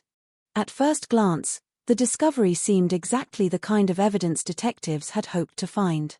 If the hairs could be linked to Olivia Hope, they would suggest that she had been aboard the vessel. Such a finding would dramatically reinforce the prosecution's developing theory. For investigators, the possibility was electrifying. Forensic science often carries a unique power in criminal cases. Witnesses can be mistaken. Memories can change. Opinions can differ. Physical evidence appears objective. It appears capable of speaking for itself. The hairs recovered from Blade quickly became one of the most discussed elements of the investigation. Police believed they represented an important connection. The defense would later challenge that interpretation aggressively. But during this stage of the inquiry, detectives saw momentum building. Another significant development emerged through witness identification. Guy Wallace remained one of the most important figures in the investigation. His account of transporting Ben, Olivia, and an unidentified man had become foundational to the case. As investigators continued working with witness evidence, Wallace eventually identified Scott Watson as the man he believed he had transported that night. The identification carried enormous consequences. If accurate, it transformed Watson from a person of interest into the individual last seen with the missing pair. Such evidence does not prove murder. But it dramatically narrows the focus of an investigation. Detectives now possessed what they believed was a coherent narrative. Ben and Olivia had sought a place to sleep. They had encountered Watson. They had boarded his vessel. They had never been seen again. The theory appeared compelling. Yet controversy followed almost immediately. Questions emerged regarding the identification process itself. How reliable was a memory formed during the early morning hours after a night of celebration? Could darkness have affected perception? Could later discussions have influenced recollections? Those questions would become central to future legal battles. But at the time, investigators viewed the identification as another major step forward. Momentum continued building. As police refined their theory, they attempted to explain not only who had been involved, but also what might have happened after Ben and Olivia boarded the vessel. Without bodies or a crime scene, reconstruction became essential. Detectives analyzed timelines, examined maritime routes, studied witness accounts describing Watson's behavior before and after the disappearance. Every detail mattered. Every observation became a potential clue. Public attention intensified as information reached the media. New Zealand watched the investigation unfold with growing fascination. The mystery already possessed all the elements of a compelling true crime story. Young victims. A beautiful but isolated location. A disappearance without witnesses. And now, a potential suspect emerging from the shadows. The public debate grew louder. Some believed investigators were finally uncovering the truth. Others remained cautious. The absence of definitive evidence continued to trouble many observers. The breakthrough felt significant. But it did not feel complete. That tension would define the case moving forward. Perhaps the most controversial issue involved the description of the vessel itself. Despite Wallace's identification of Watson, another problem refused to disappear. The boat. Wallace had repeatedly described the vessel as resembling a two-masted yacht. Blade possessed only one mast. The discrepancy created an uncomfortable contradiction. Supporters of Watson argued that this detail undermined the entire theory. If the witness had accurately described a two-masted vessel, how could Blade be the correct boat? Investigators countered that conditions were far from ideal. The encounter occurred in darkness. Alcohol had been consumed. Observations were brief. Mistakes were possible. The disagreement became one of the most enduring controversies in the case. Yet despite that uncertainty, police remained convinced they were moving in the right direction. The cumulative effect of witness statements, forensic evidence, and investigative analysis persuaded detectives that they had identified the most likely explanation for the disappearance. The breakthrough had arrived. Not in the form of a confession. Not through the discovery of bodies. Not because of a single piece of undeniable evidence. Instead, it emerged through accumulation. A collection of observations. A collection of inferences. A collection of connections that investigators believed pointed toward one man. Scott Watson. For the families of Ben Smart and Olivia Hope, the breakthrough carried mixed emotions. Progress offered hope. Hope that answers might finally emerge. Hope that accountability might eventually follow. Yet progress also forced them closer to a painful possibility. The possibility that their loved ones were never coming home. As investigators prepared for the next stage of the case, the stakes could not have been higher. Years of work were beginning to crystallize into a prosecution. The evidence would soon face its greatest test. Not in the waters of the Marlborough Sounds. Not in interview rooms. But in a courtroom. Where every witness would be challenged. Every inconsistency would be exposed. And every assumption would be placed under scrutiny. The breakthrough had transformed the investigation. Now it would have to survive judgment. By the time the case reached the courtroom, more than a year had passed since Ben Smart and Olivia Hope vanished into the darkness of the Marlborough Sounds. For their families, every day had felt longer than the one before. The search had ended without answers. The investigation had consumed enormous resources. Public debate had spread across New Zealand. And now, at last, the legal system would attempt to answer the question that had haunted the country since the first day of 1998. What happened to Ben Smart and Olivia Hope? The courtroom itself could not provide certainty. No courtroom ever can. It could only examine evidence, hear testimony, and determine whether the prosecution had proven its case beyond reasonable doubt. Yet from the beginning, everyone understood that this trial was unlike most murder prosecutions. There were no bodies. No confirmed crime scene. No eyewitness to the alleged killings. The case rested largely upon circumstantial evidence, forensic interpretation, and witness recollections. That reality created enormous pressure for both sides. For prosecutors, every piece of evidence had to contribute to a coherent narrative. For the defense, every inconsistency represented an opportunity to introduce doubt. The stakes could not have been higher. Scott Watson entered the courtroom facing 2 counts of murder. He maintained his innocence. From the beginning of the investigation through the trial itself, Watson consistently denied responsibility for the disappearance of Ben Smart and Olivia Hope. His legal team prepared to challenge the prosecution's theory at every stage. Meanwhile, the families of the victims faced a different burden. Court proceedings forced them to revisit the most painful chapter of their lives. Every witness statement. Every timeline. Every theory regarding what may have happened during those final hours. The courtroom transformed private grief into public examination. The trial lasted approximately 11 weeks. More than 400 witnesses would ultimately be called. The sheer scale of the proceedings reflected the complexity of the case. Every detail mattered. Every observation carried potential significance. Jurors faced an extraordinary task. They were not being asked to evaluate a straightforward sequence of events supported by direct evidence. Instead, they were being asked to examine a vast collection of fragments and determine whether those fragments formed a convincing picture. The prosecution's case focused heavily on the final known movements of Ben and Olivia. According to prosecutors, the unidentified man seen with the pair during the early morning hours of January 1st was Scott Watson. The argument was simple in structure, even if the supporting evidence was complex. Ben and Olivia encountered Watson. They boarded his yacht. They were killed aboard that vessel. Their bodies were subsequently disposed of at sea. The prosecution acknowledged that certain elements could not be proven directly. No witness had observed the murders. No witness had observed the disposal of bodies. Instead, prosecutors argued that the totality of the evidence pointed toward a single conclusion. The defense attacked that conclusion relentlessly. One of the most significant points of contention involved witness identification. Guy Wallace remained central to the prosecution's case.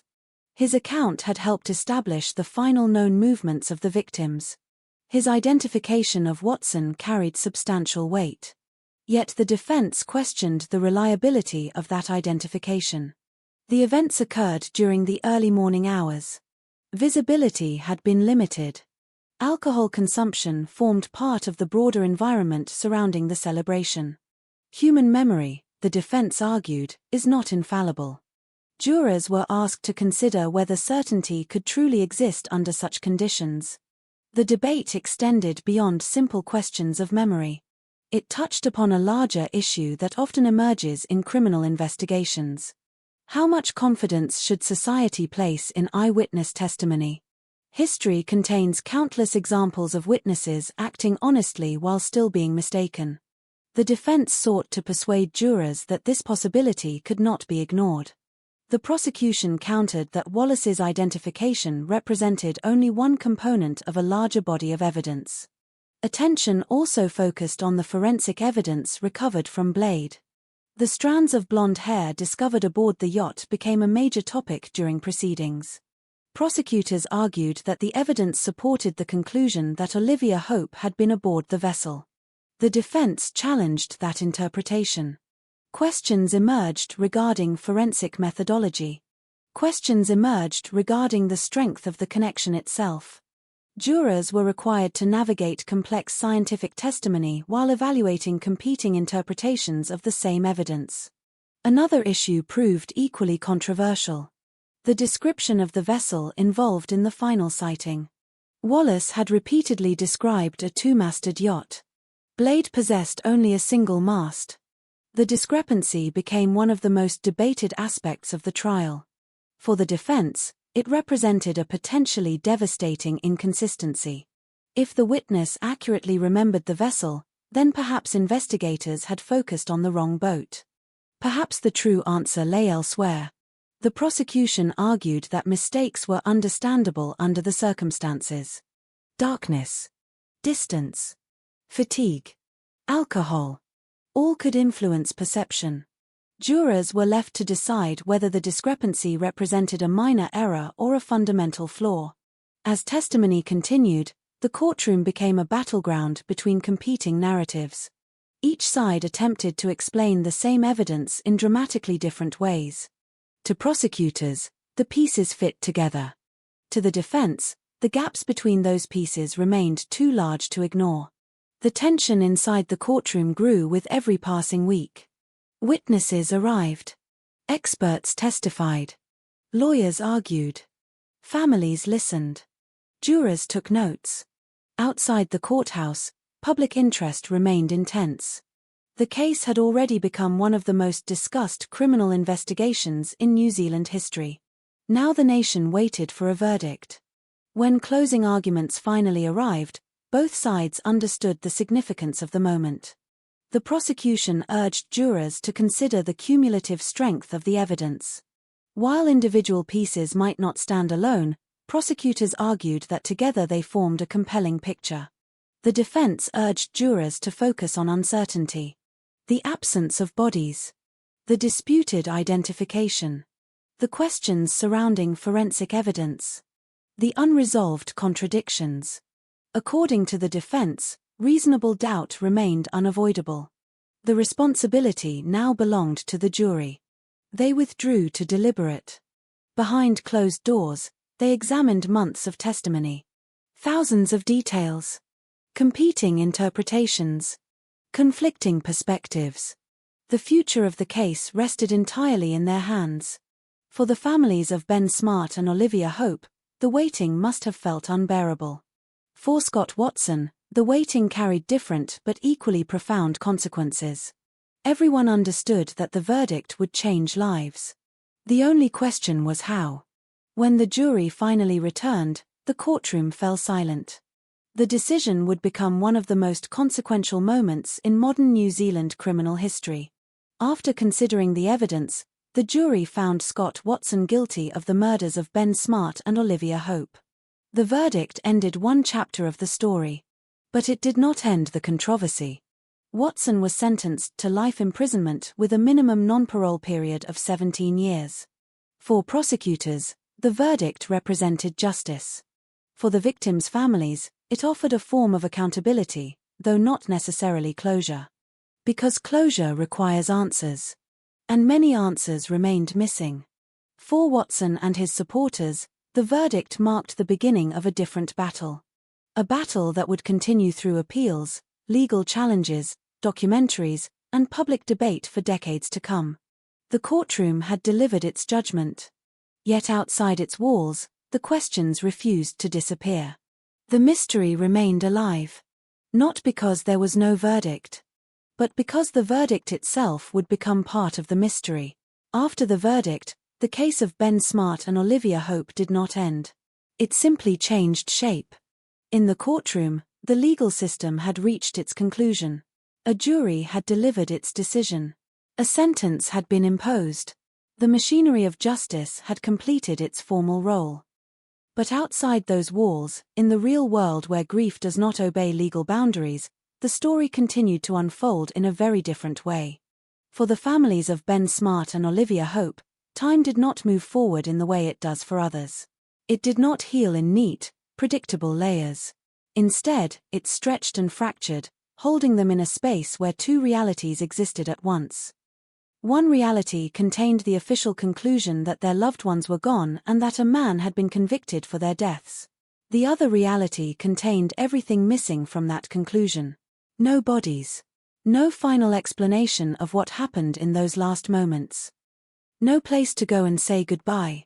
That absence became its own kind of weight, carried every day.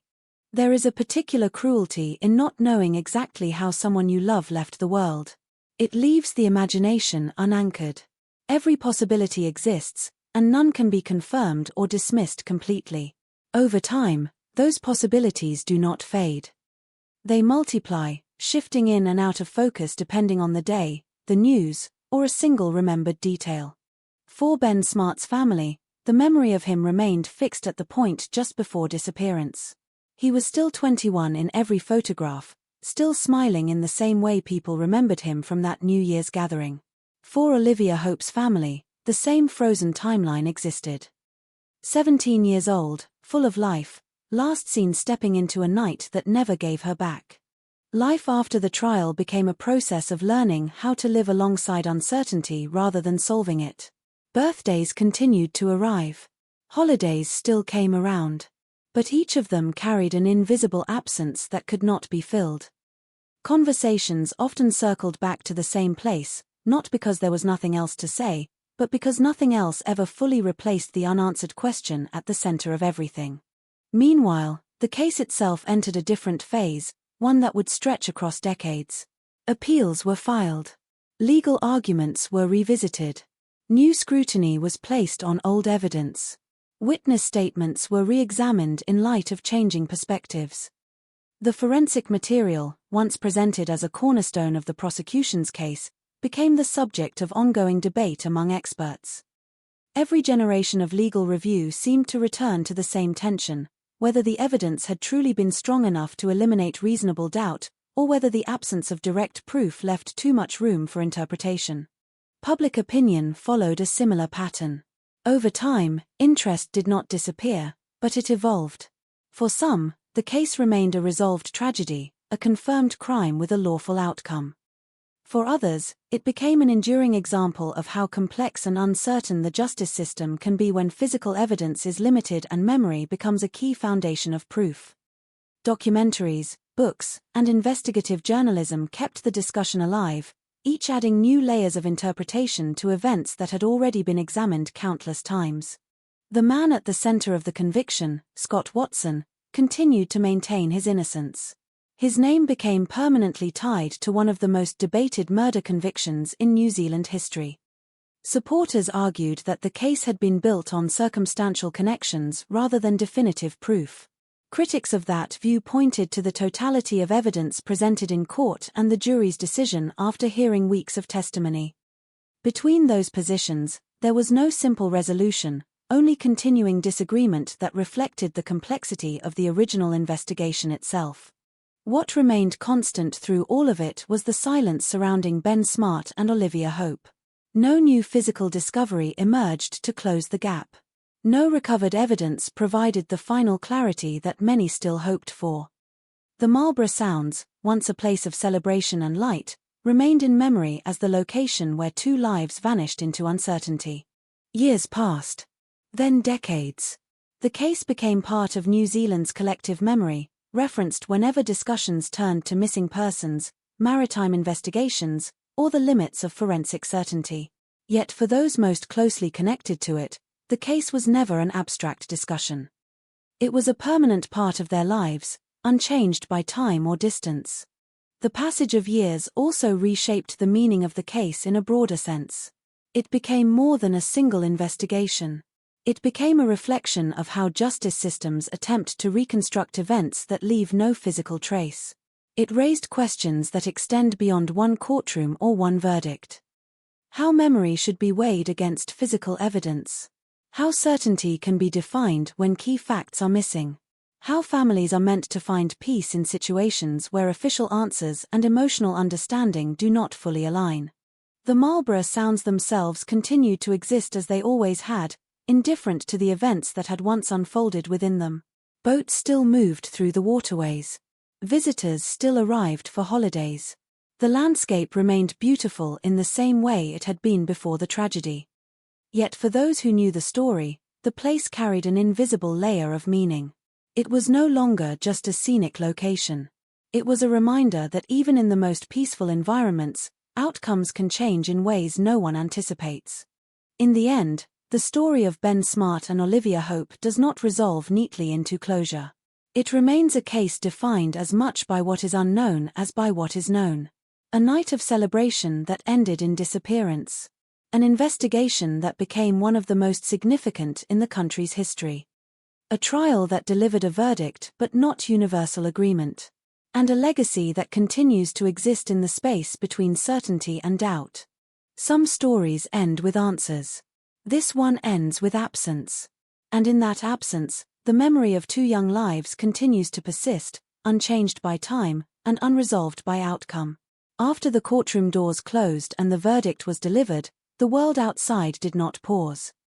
Life in New Zealand continued in its ordinary rhythm, but for the families of Ben Smart and Olivia Hope, time had already separated into something entirely different.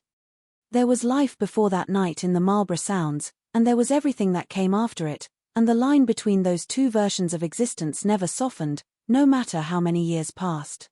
The legal system had spoken with finality. A man had been convicted. A sentence had been imposed. In the structure of law, the case had reached its conclusion, and on paper, it was complete. But paper is not the place where grief lives. Paper does not carry memory. Paper does not sit at an empty table during birthdays or stare at a missing chair during family gatherings. For those who knew Ben and Olivia as sons, daughters, friends, and siblings, the verdict did not replace absence. It only defined it in legal terms. What remained was silence, and silence has a way of becoming permanent when no physical truth interrupts it. There were no bodies returned. No final resting place where grief could be anchored. No moment of certainty that could transform uncertainty into morning. Instead, the absence stretched forward indefinitely, refusing to resolve into something easier to carry. Over the years, the case became something larger than its original moment in time. It became part of national memory, discussed in documentaries, analyzed in legal commentary, and revisited in journalism that tried to reconstruct the night again and again from fragments that never fully aligned. Each retelling added structure, but it never removed ambiguity. The same facts remained, unchanged, but the interpretations around them continued to shift depending on who was speaking and what questions they believed still mattered. For some, the conviction represented closure, a conclusion reached after a long and difficult investigation into a disappearance that had no physical resolution.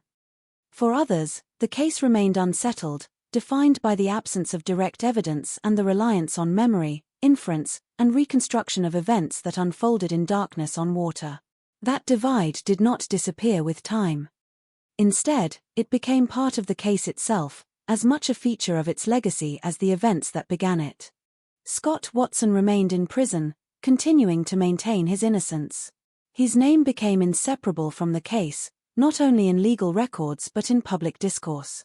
Over time, arguments surrounding the conviction became less about the original trial and more about interpretation of uncertainty. Supporters of the verdict pointed to the accumulation of circumstantial evidence that they believed formed a coherent narrative. Critics pointed to inconsistencies, contested identifications, and the absence of physical proof. Between those positions, there was no easy reconciliation, only continued disagreement shaped by perspective rather than resolution. Meanwhile, the Marlborough Sounds itself moved forward untouched by human interpretation. The waterways continued to carry boats through the same channels where the disappearance once occurred. The landscape did not retain memory in a way people do. It did not mark places as sites of tragedy.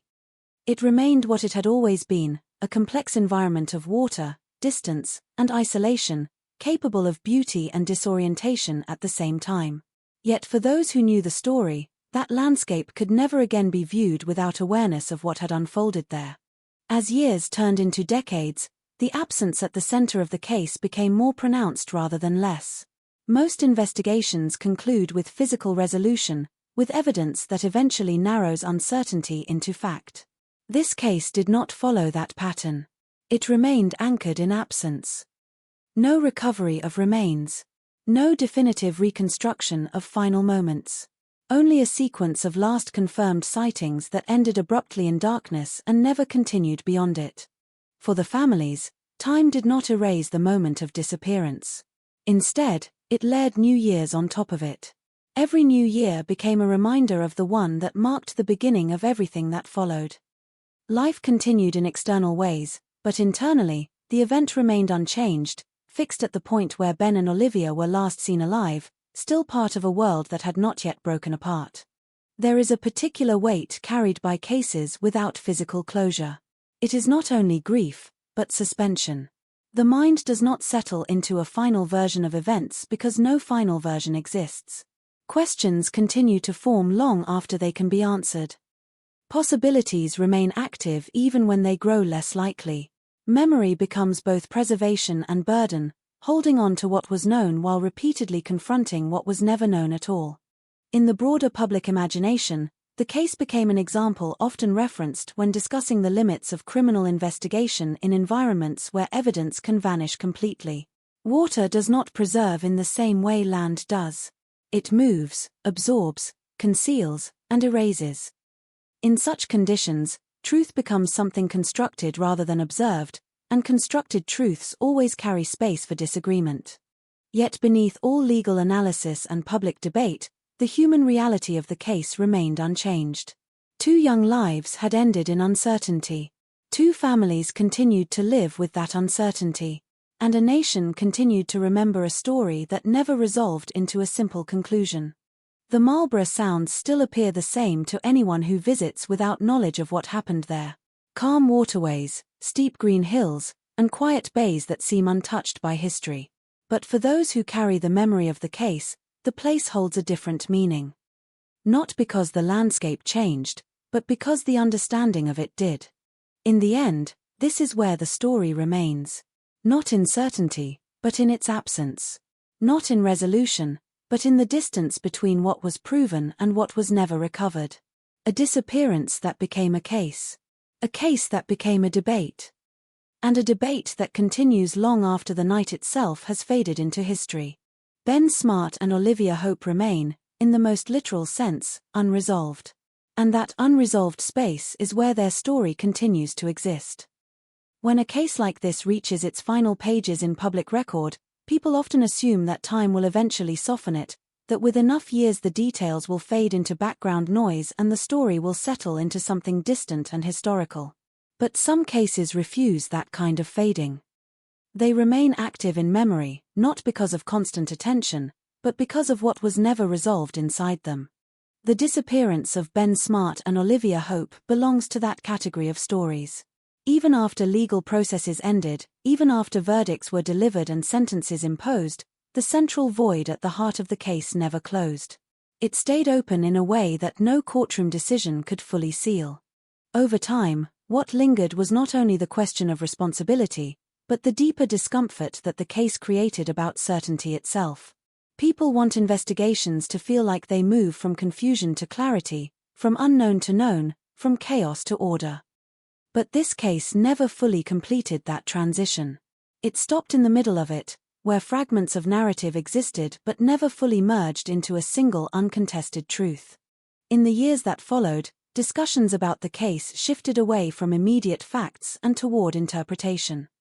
Each new analysis revisited the same foundational material, the same witness accounts, the same reconstruction of movements on that night, and yet each interpretation emphasized different elements.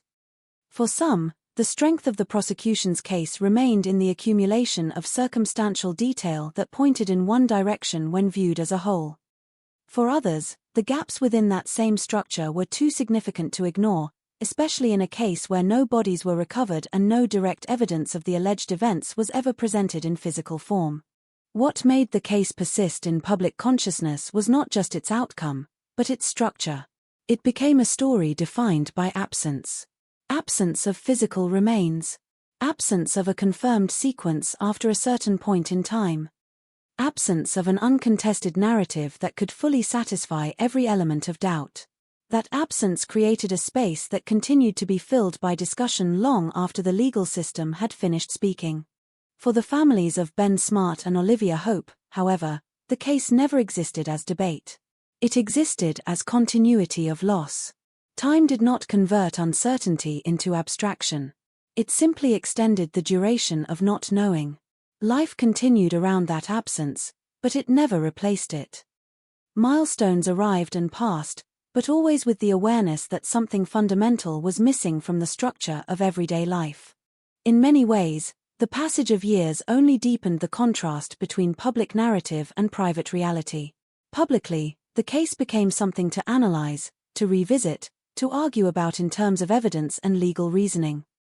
Privately, it remained fixed in a single moment in time, the last confirmed point at which two young lives were still present and accounted for. Everything after that point belonged to uncertainty, and uncertainty does not age in the same way facts do. It remains unchanged, regardless of how many years pass. The Marlborough Sounds itself continued on, unaffected by the meanings imposed upon it by human events. Boats still moved through its waterways, tourism still flowed through its bays, and the landscape remained visually unchanged from the night that became so heavily associated with the case. Yet for those who know the story, the geography is no longer neutral. It carries an invisible weight, not because of what can be seen, but because of what is remembered. One of the most enduring aspects of this case is how it exposes the limits of reconstruction. Investigators can build timelines, map movements, test evidence, and construct narratives that fit the available information, but when critical moments occur without witnesses and without physical trace, reconstruction becomes an exercise in probability rather than certainty. That distinction is subtle, but it is fundamental. Probability can suggest what likely happened. Only certainty can end a story. This case never reached that second state. Instead, it remains suspended in the space between explanation and unknowability. a space where legal judgment exists alongside unanswered questions, and where closure in the emotional sense does not align neatly with closure in the legal sense. That tension is what continues to define it, even decades later. As time moves forward, new generations encounter the case without the immediacy of its original events.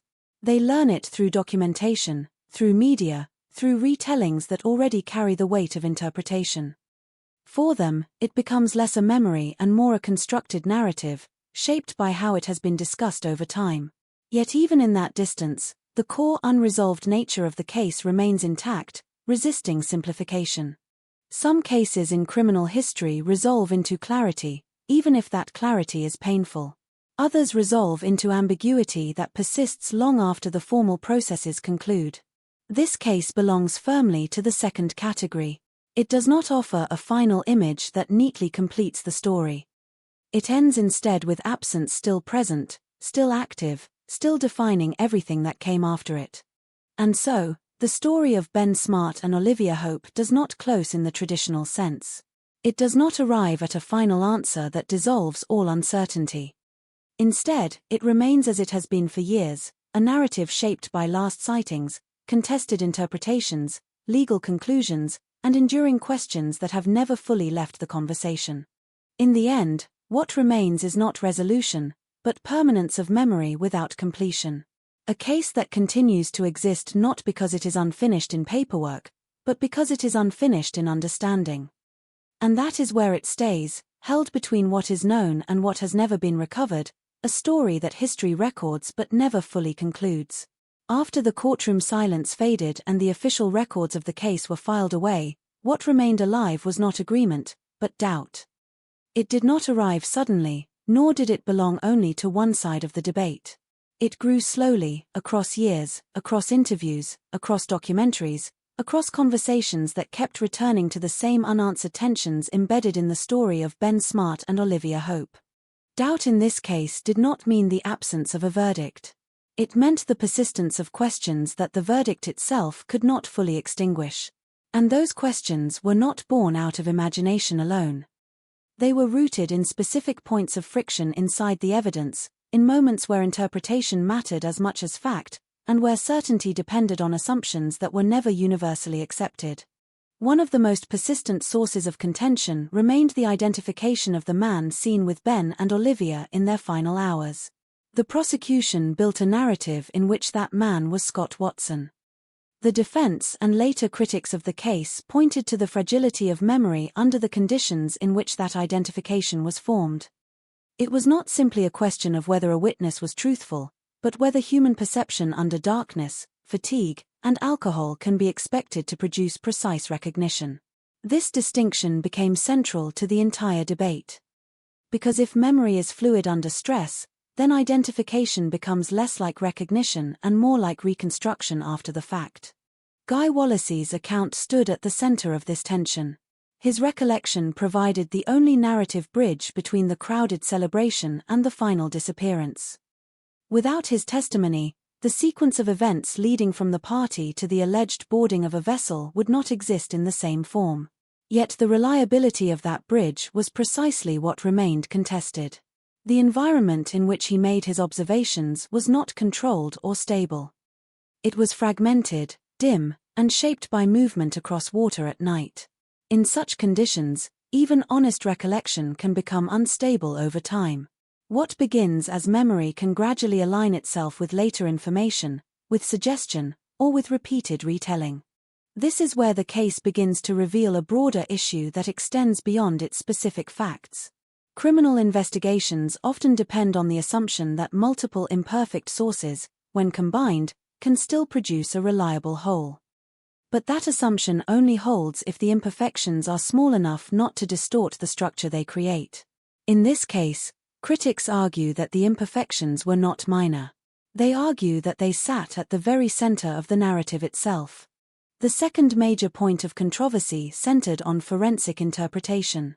The discovery of blonde hairs on a blanket aboard the yacht Blade was presented as a significant link in the chain of evidence. At the time of trial, it carried strong persuasive weight because it suggested physical presence of one of the missing individuals on the vessel associated with the accused. However, forensic science is not static. Methods evolve, standards change, and interpretations that once seemed definitive can become less certain under later scrutiny. The debate around those hairs was not simply about whether they existed, but about what they could conclusively prove. Hair without intact root material does not carry the same level of DNA certainty as other biological evidence. It can be transferred through indirect contact. It can persist in environments without indicating recent presence. It can be misinterpreted when isolated from broader contextual confirmation. These scientific nuances became central to later criticism of how strongly the evidence had been weighted during the original investigation. Another layer of doubt emerged from the issue of contamination and context. The yacht was not a sealed environment. It was a lived-in space, subject to movement, visitors, and environmental exposure. In forensic terms, context is everything. A trace found in isolation is not the same as a trace found within a controlled chain of custody supported by multiple corroborating indicators. Critics of the case argued that this distinction was not fully resolved in the original presentation of the evidence. Then there was the matter of the vessel itself, which continued to generate debate long after the trial concluded.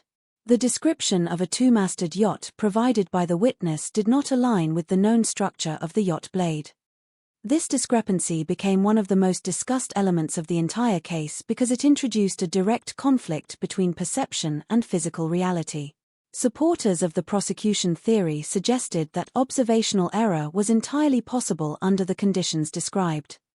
Critics argued that such a specific structural detail would be difficult to misperceive even in low visibility unless the witness had encountered a different vessel altogether. This disagreement did not resolve over time. Instead, it became more pronounced as each side reinforced its interpretation. Those who believed in the correctness of the conviction viewed the inconsistency as an understandable human error within a chaotic environment. Those who questioned the conviction viewed it as a structural flaw that could not easily be reconciled without introducing uncertainty into the entire identification process. What makes these points of doubt particularly significant is not any single one of them in isolation, but their cumulative effect when viewed together. In many criminal cases, individual uncertainties exist but are offset by strong physical evidence or direct testimony. In this case, critics argue that the uncertainties are not peripheral. They are concentrated at the core components of the narrative: identification, forensic linkage, and vessel description. When those central pillars are questioned simultaneously, the structure built upon them becomes more fragile. This does not automatically imply an alternative conclusion. It does not establish innocence or guilt on its own. What it does is expose the degree to which the case depends on interpretation rather than direct observation. That distinction is what continues to sustain debate decades later. Another important dimension of doubt arises from the psychology of investigation itself. Once a suspect becomes central to a case, there is an unavoidable human tendency for information to be interpreted in a way that fits the emerging theory. This is not necessarily a conscious bias. It is a cognitive pattern that appears in many complex investigations. Once a narrative begins to take shape, new information is often assessed in relation to that narrative rather than independently. Critics of the investigation into this case argue that this effect may have influenced how certain pieces of evidence were prioritized and how alternative explanations were treated. Supporters of the investigation reject this interpretation, arguing instead that the convergence of multiple independent lines of inquiry naturally pointed toward the same conclusion. From that perspective, the consistency of direction across different types of evidence is seen not as bias, but as reinforcement. Between these two interpretations lies the enduring tension of the case. It is not a disagreement over whether evidence exists, but over how that evidence should be weighed when certainty is not absolute. Over time, this tension has become the defining characteristic of how the case is remembered. It is no longer only about what happened in the Marlborough Sounds on that night in 1998. It is also about how human systems attempt to reconstruct events that leave no physical trace. It is about the limits of memory, the interpretation of forensic material, and the difficulty of achieving absolute certainty in environments where key facts are permanently missing. What remains most striking is that both perspectives in this debate can exist simultaneously without fully resolving each other. One side sees a coherent narrative supported by accumulated evidence. The other sees a narrative built on inference resting on uncertain foundations. Neither interpretation fully eliminates the existence of the other. And so the case continues to occupy a space that is neither fully open nor fully closed. It is legally concluded, yet intellectually active. It is historically recorded, yet still debated. It is formally resolved, yet emotionally and analytically unsettled. In the end, the controversy does not replace the original tragedy. It sits beside it. 2 young lives were lost to uncertainty, and in the years that followed, that uncertainty expanded into a wider conversation about truth itself. Not only what is known, but how knowledge is constructed when certainty is unavailable. That is why, even after decades, the case still returns in discussion. Not because it is unfinished in a legal sense, but because it remains unfinished in understanding. And as long as those central questions continue to resist complete resolution, the doubt surrounding it will continue to exist alongside the verdict, neither defeating it nor disappearing beneath it, but remaining permanently intertwined with it.